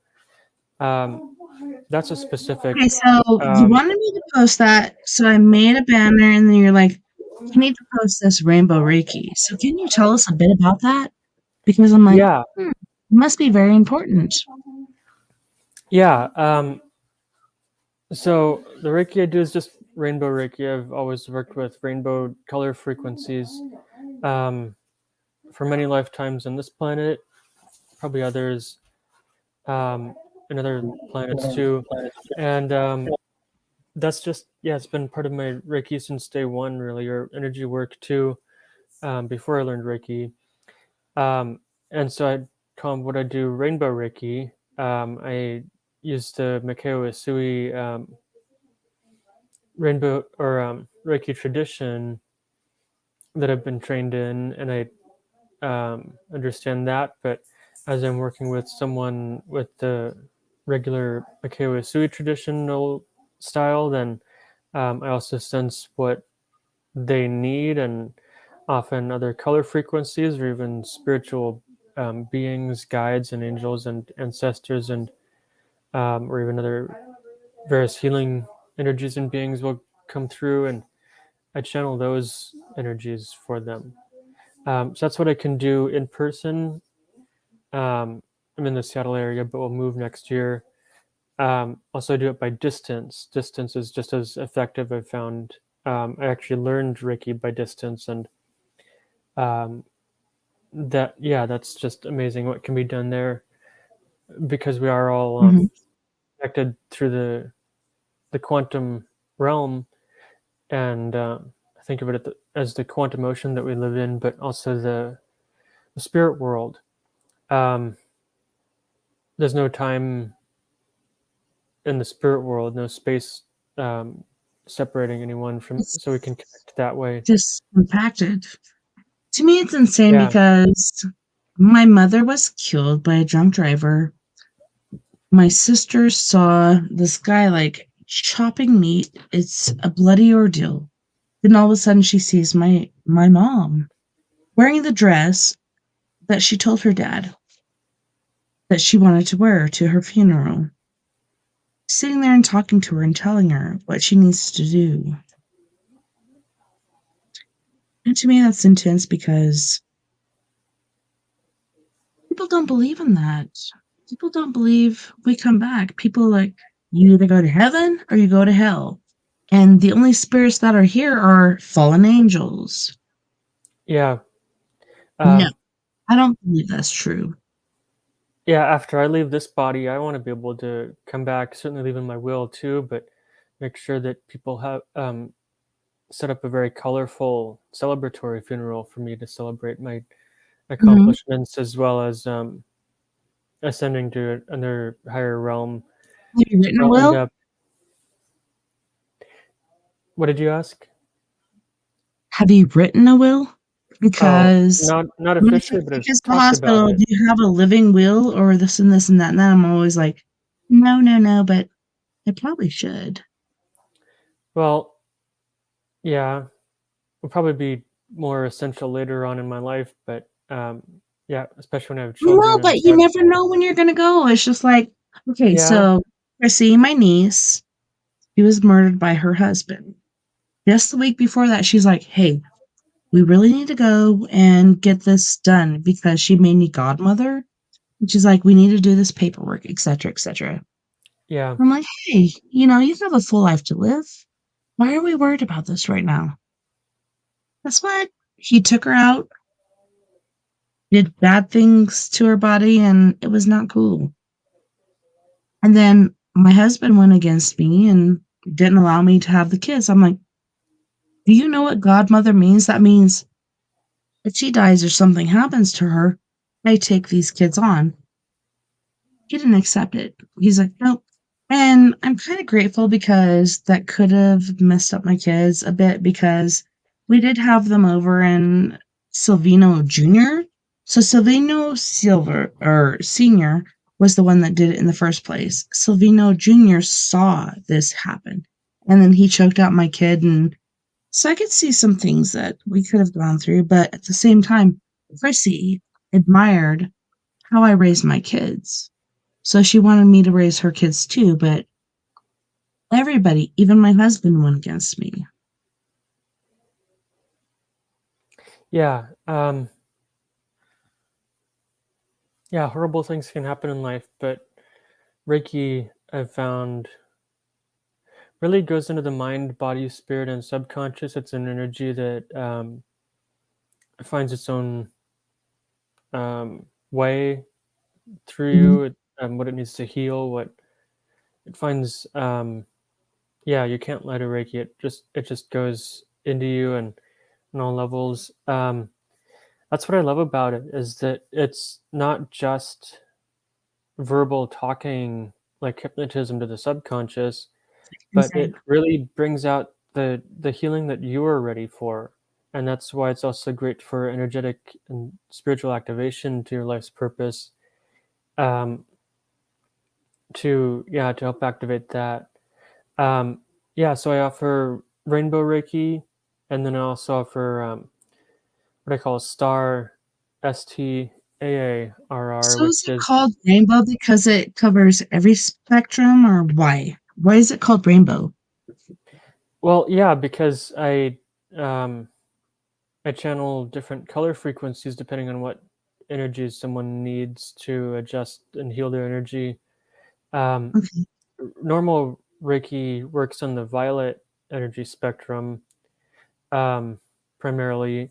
Violet then can um, adjust to any other color of Reiki, but even within the Makeo Usui tradition, back in the days, like in the early 1900s, especially when he and his disciples were um, really delineating and formalizing Reiki as we know it today, Mhm. they were experimenting a lot with different types of energy and different types of practices.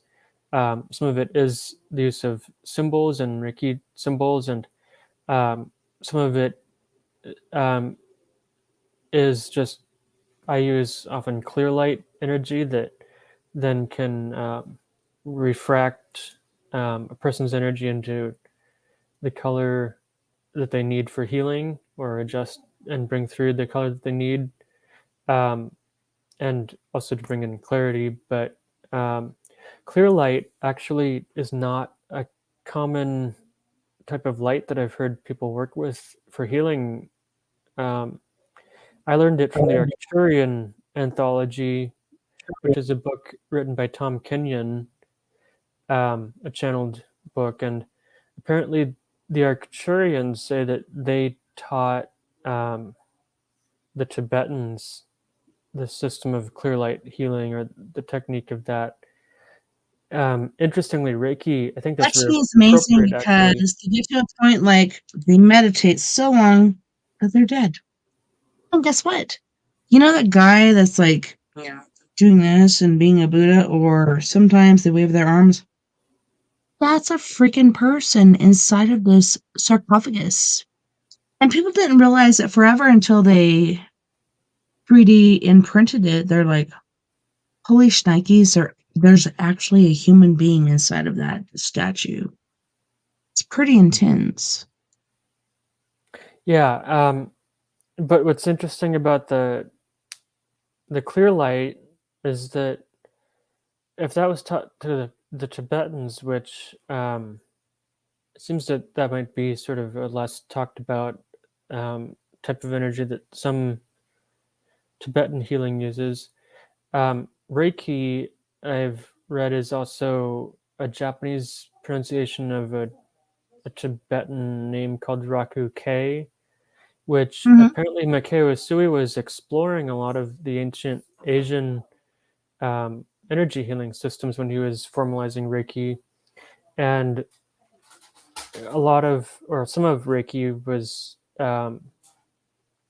kind of inspired or incorporates pieces and elements of like Tibetan healing and also the other Sanskrit area healings, which is not just in Bring India but something up. also Tibet and the Himalaya area, but also Japan Mhm. too. Um, Very pure and and beautiful. I love that yeah, area, and I love the and so energy. what's interesting is that that Reiki does apparently have that connection to Raku K as a healing art, channeling Did you hear energy about the from the Dalai universe. Lama? What Like, about to him? me, the Dalai Lama has been represented repeatedly. Yeah. Past lives coming into a new one. Did you see where he was not only messing with Lady Gaga, but trying to French kiss a kid? Like, to me, it's like, okay, so has he gotten to an age where he's senile or he's got dementia or something is happening? Because this is what the Dalai Lama would not ever do. But he's just like, oh, give me a kiss. And then he's like, and it was really weird because I'm like, no, that's not what the Dalai Lama does. But he did. And people are just like, I believe in Hinduism. I believe in being a monk. I believe all that shit is super cool. But when he did that, I was like, what the crack? Even with like I said, Lady Gaga, Mhm. he's like reaching for her leg and doing this stuff. I know we all have temptations. And maybe that's what it was, or maybe it was all in fun. Um, but you're trying to stick your tongue into a kid's mouth. That to me was just weird because yes, you can kiss and that's something different, but you're like, stick your tongue in my mouth. That's completely different.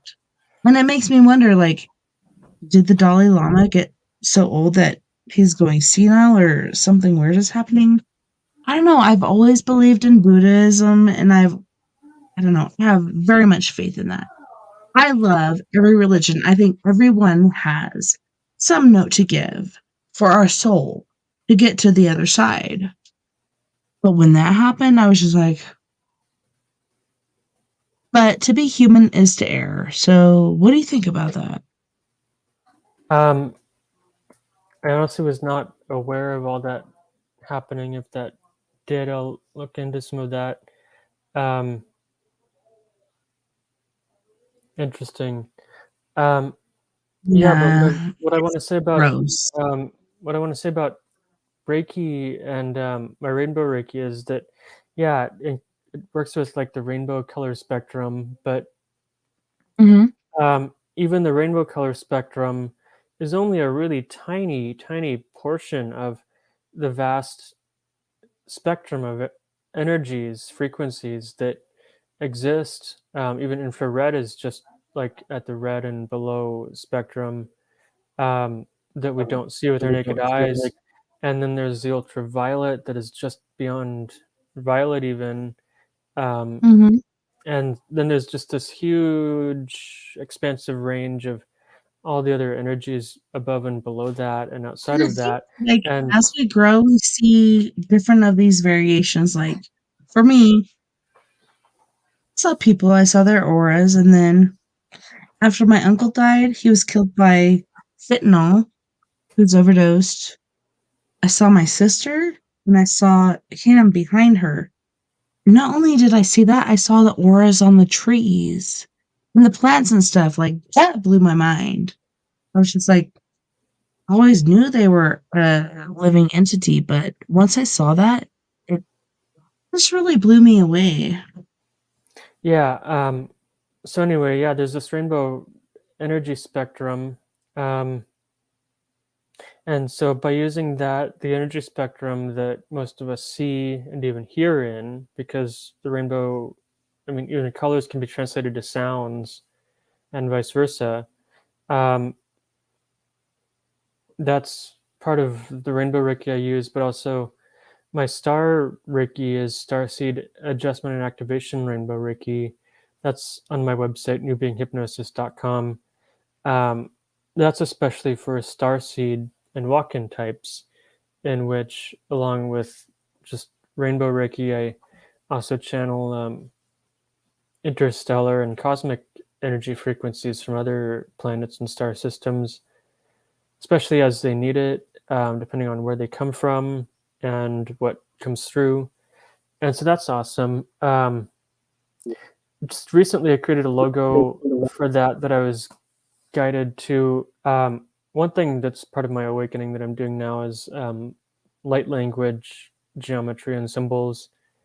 Um, at least seeing and channeling them. I haven't quite figured out the digital art aspect in that way, but um, anyway, yeah, I created this beautiful logo that's like, to me, it looks like a flower, actually, kind of like a rose. It's a triangle instead of a pentagon, instead of a heptagon, which is a seven-sided shape, inside of um, a nonagon, which is a nine-sided shape.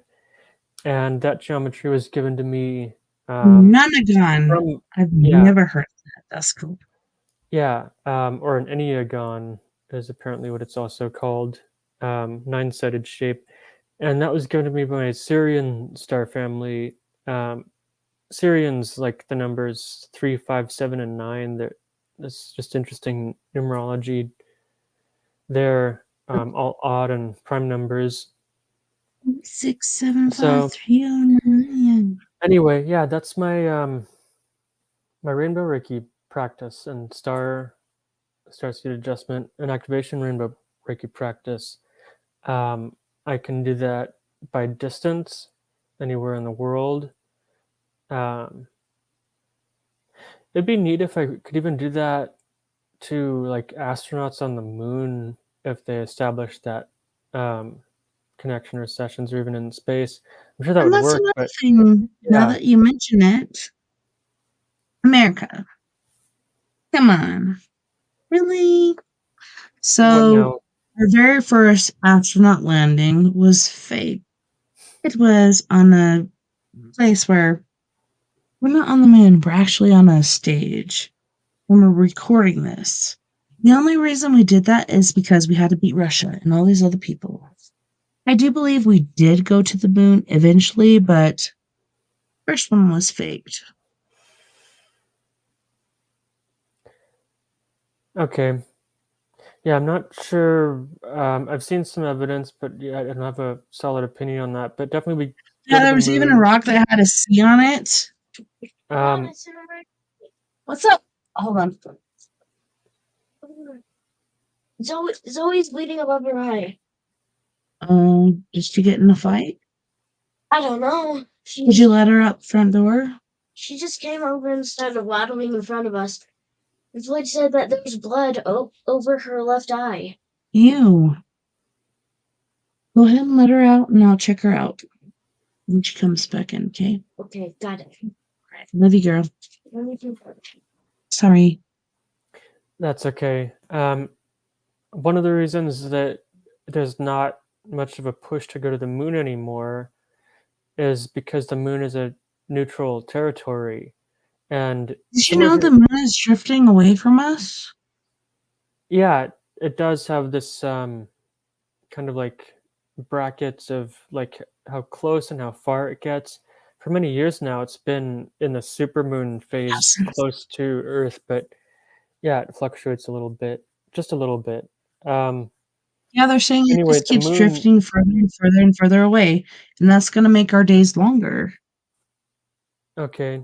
Um, the moon, though, is a neutral territory, and so Mhm. that's why we're not allowed to treat it as property based on who goes there first or whoever claims a particular part of it or who tries to use it for a competition because it's a neutral property, very similar to how Antarctica is considered a neutral area for scientific collaboration. Right? But Antarctica, when you look at it on a map, I um, hate to cut you off, but I have is to be really separate. quick for the speaker. So thank you to everyone for listening to us tonight, me and Troy Bacon. It's been an amazing evening. Thank you to all of our friends on We Are Paradox Media's Facebook, KPNL Radio, Twitter, Spreaker, iHeartRadio, and wherever else beyond the Omniverse you've been listening tonight. I'm so grateful that you tuned in and that you're here. Had a wonderful time, and I can't wait to do it again next weekend. We actually have the Paradox Paranormal Forum. Otherwise, it's story time with me, Tessa TNT. Until next time, nighty night, love and light. I hope you guys take care of your youths, lift each other up, raise each other out, like do everything you can to help each other. We're gonna get through this, and it's very important. Thank you, Tessa. Yes, and we are on a different spectrum. I just had to do the outro for this show. But yeah, continue with what you're saying. I'm sorry I had to interrupt, but I had to do the outro for this Spreaker thing. That's okay. I just wanted to mention that the moon is a neutral territory, and we're not allowed to treat it as a property to just claim as we have our countries, because it's very similar to Antarctica, is split into all these wedges and sections for different kind of Mm-hmm. countries to kind of call a territory, but also as a neutral scientific collaboration. The moon is the same, and the backside of the moon is actually pretty much split up the same way, but not by countries. It's split up for different alien races and their bases there, but it's one place that is never allowed to have war on it. I heard that it was actually created by the ant people when they had their heyday on this It's planet. crazy because people are like, this is okay. So you watch Star Wars, whatever. This is something that is not the moon, something else completely. Now it's just drifting away from us. So I'm wondering what's going to happen. So I'm thinking about the tides and stuff, but it's actually the session of the day. The day is going to get longer. To me, that's pretty intense, but Well, have the question is how much longer, because as far as I understand it, the moon has this orbit and has just a little bit of sort of the fluctuation pools on space the within the ocean. orbit. Yeah, I remember it was what was it? I think back in 2015 or 16-ish time when Mhm. scientists started saying that there was going to be a supermoon, and then pretty much every moon since has been a supermoon, just because the moon was a Seriously, little bit closer. And indeed, I have seen the moon actually pretty close in recent I months, think you're right, but Troy. it's I think it's the it's getting same. closer and getting farther away, getting closer, Yeah, getting farther away. it's just a little bit of fluctuation in its orbit, and actually all Mhm. planets, from my understanding, have that type of fluctuation. Even Mercury, there's something in astrology called Mercury out of bounds, when and other planets I believe do this too, when there's this orbital disk that they normally revolve around normally, um, but then there's just a slight deviation where the planet also dips down or even up a little bit from its normal orbital disk. Mhm. And when that happens, especially in history, when I've known Mercury out of bounds, which doesn't happen very often, but when it did, I remember that there were things like trucks jackknifing, and truck crashes and Yes, big all kinds crashes, of and crazy stuff there's happening. like, it's not Mercury retrograde, but it's just at more like really serious, large scale Mhm. things just crash, oil spills, things like that happen during Everything that is time. like everything I think is planned. They're like, oh well, this train crash happened in this certain area, and all these chemicals were let loose. Don't worry, just stay indoors. No, get the hell over there. I don't know. I never trusted my government, but once I joined the military, I really, really, really didn't trust my government. I'm just like, there's a lot of stuff going on, and it's really bad. And what is the agenda? It's like, I think we reached the status of this is the quota for the earth, and we're overbound. So, could it be that? Or what do you think? Um, it's interesting you ask about an agenda. There's the human agenda and alien agenda. I don't think there's much of Mhm. a spirit agenda. It's kind of like we're here to just create our own adventure, destiny. Really, um, we are the creators, and we can, as a collective, shift as we are gradually. But At the the same time, this other stuff is happening. Okay. But the thing is, there's a bunch of crazy stuff happening, or what seems to be crazy Mhm. stuff, in this change period that 2012 was the center of. I actually just mentioned this in my YouTube video on my channel about walk So and going. talks. Is that the after party? No. When does it end? As soon as we're done talking, it's me and Troy still talking on the show. So sometimes we go over. I had to end the speaker, but we're going over on other grounds. So. I thought you were totally out. No, we're not. No, I mean, Look, I thought you meant you were totally out. it's not. Troy's still on there. We're still talking about everything. So. Well, give me an ETA because I'm going to kill the internet in a few minutes. So Oh, I pay for that, so go ahead. flying fuck. And you said you're out of alcohol and you're drinking too. So No, I'm not. Here I have my water. What the fuck, dude? Yes. Yeah, my husband's cool. Anyways, please continue. I'm sorry Okay. for the interruption. It was very Um, disrespectful, and I apologize. That's okay. I can continue. I just mentioned this in my recent video about why walk-ins and why now. One of the reasons that we're experiencing an interesting change period and that came as a walk-in in 2020 is partly one explanation is the Toltec calendar that's described in this book, Mhm. The Real Toltec Prophecies by Sergio Magana.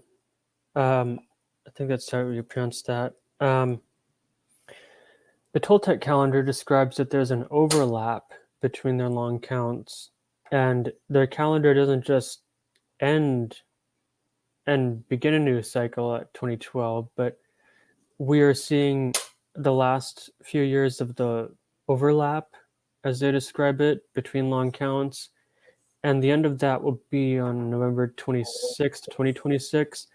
By the way, I found and read this book after my walk-in. It's an interesting book.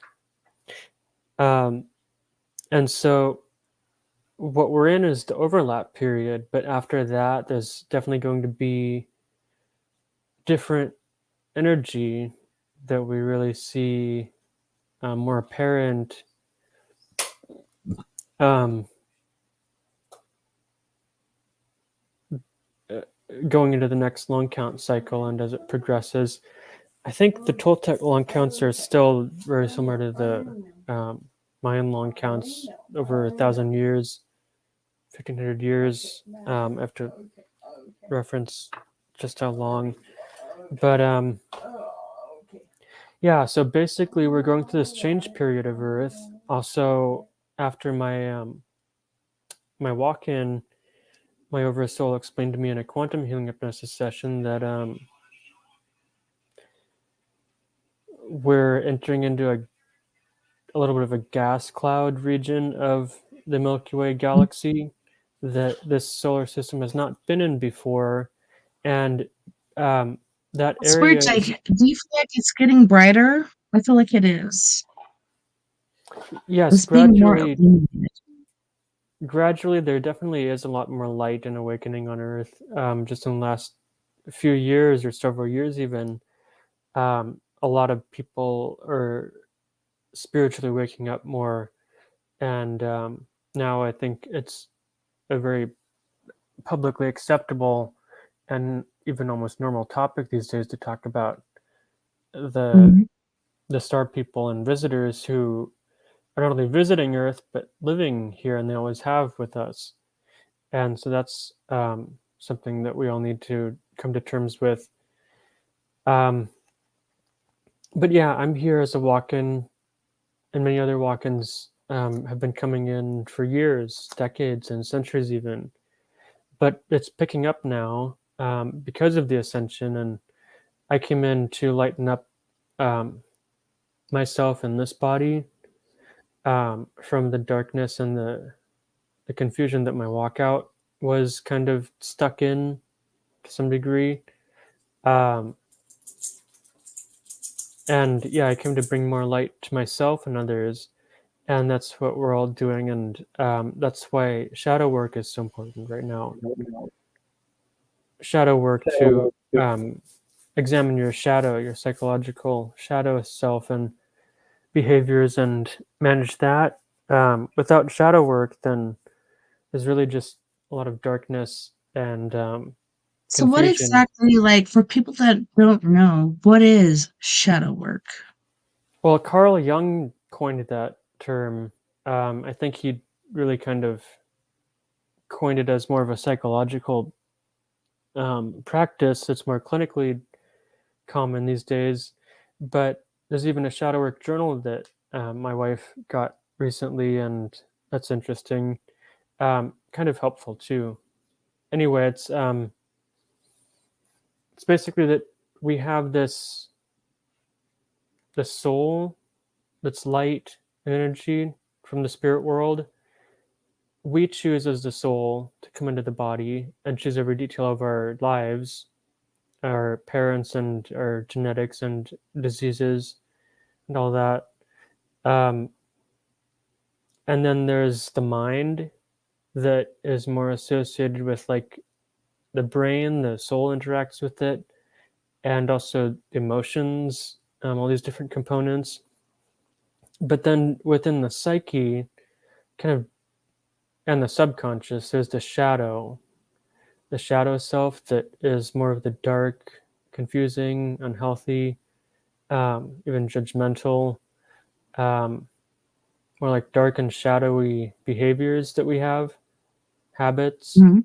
um, all this stuff, um, the stuff that confuses us and blocks us, and um, that if we don't get out of fight, flight, and really move into more of a higher self consciousness, then we just keep on spinning in this shadow self, in the shadow behaviors that don't get us anywhere and um, So it's keep us kinda like an coming back. echo of ourselves? Yeah, it's the programs I was talking about earlier. The shadow self is where a lot of the subconscious programs are too, the darker ones and more unhealthy ones. Some of it we inherit from our parents, some of it we accumulate just throughout this life and our conditioning and traumas. And so the shadow work aspect is essential to also maintain and connect with the light, I believe, because what I've found from myself and my walkout too is that when you try to just connect with the light and the spirit world and the stuff, even I think this applies to religious practices. If you're trying to do anything with the light and turn on the light, it doesn't stay on and it doesn't work unless you actually address the shadows within you and Mhm. heal them. Um, resolve things, practice forgiveness and gratitude, um, all this stuff that hypnotherapy is good for, and also Reiki. Um, and yeah, by lightening up the shadow, then you get to really increase the light in you. Interestingly, this author Liam Thomas Christopher, who wrote Kabbalah Magic, that I've been studying, That and really The intrigued Golden me Dawn. because Yeah, it's a fascinating book, fascinating workbook for life. But he has it says like broadened your horizons or what? Because I it used to have a does. friend that learned from the Kabbalah, and he's like, I know the name of God and all this other stuff, but all the things that Yeah, he shared to me while I was in the military, like I'm LDS, he learned from the Kabbalah, and he's like, I know this and this and that and that. Like it really awakened me. yeah, it's really an interesting system. I started with the Kabbalah. I found that book actually shortly after I, in a meditation, first felt all of the um, Kabbalistic energy centers of my body, not only with the middle pillar, but the two side columns, and really felt that as the truth of my energy body. And that was my experience before I really got into Kabbalah and learned about any of that. But yeah, Liam Christopher Knight says that one of the real long-term benefits of magic practices and self-transformation and um, healing and all this stuff, whatever path you take and whatever tools you use, but working with the light, is that gradually over, like, it takes about 15 years, he says, you gradually steep a little bit more and more into the light with these regular experiences and practices. Um, and then gradually, by doing that, you become more than human, Mhm. almost superhuman, really. And so you awaken more and more of your extrasensory and psychic abilities and energy um, capacities, the things that your energy body can do. In my dreams, I can fly sometimes, and that is very real, and that's an energy body I can ability. fly. Not only can I do that, but I can breathe underwater now because I've learned how. Oh, that's cool. I haven't I haven't gone underwater in my dreams as far as I remember, but yeah, flight is one of my things in my dream body, which is the Yeah, energy that's what I body. do. Like jump and go higher and higher and higher, and then Yeah. eventually I fly, Um, and then I can go underwater to escape whatever is going on. yeah, my flight in my dreams is often just sometimes running a little bit and then getting in the air, but just Yeah, flight and levitation. Um, Usually I can only go so high, it seems. Not I too go high. higher and higher and higher, but yeah, you can't go too Yeah. high. Interestingly, when I do that, I also sometimes am a little bit afraid of just falling if I go too high, because in the flight experience, it feels like I'm actually pushing um, constantly with my energy from my hands and feet to keep me in the air. And I haven't fallen yet, really, when I do that, but I wonder if like that ever just suddenly turns off, or could, then I fall. But so far that hasn't happened. But yeah, so one of the benefits of light work practice, I mean, shadow work first, I would recommend, because I actually started doing a lot of shadow work and healing with hypnotherapy before I really got into more of the light work too, as a regular practice, and got more steeped into it, and awakened more of my psychic senses. But yeah, the benefit of that when you get to the light work stage is just your light and energy body gradually awakens and unfolds. And yeah, you you become more than just a sad, depressed little human who can't seem to do anything, and you actually start to use your inner godly powers and start to attract and manifest things and It's a good show. yeah, change things. So Well, that's a little bit. it starts lagging out. Can you come hang out with us in there? Yeah, for sure. Yeah. We're just doing a little extra over because Troy has a lot of important things to say. So All right. come out and hang out with you. All right. Love you. Love you too. Tess, honestly, I feel that we should both log off. I think so too. I have Like I things have to this do person tonight. over here threatening to turn off my internet and Yeah, against everything I'm doing, even though we have a positive message to share, etc. and besides, I have a wife I need to spend time with. Indeed. So my website, if anyone wants to You work share with your me, is websites? newbeinghypnosis.com is my Reiki and hypnotherapy website.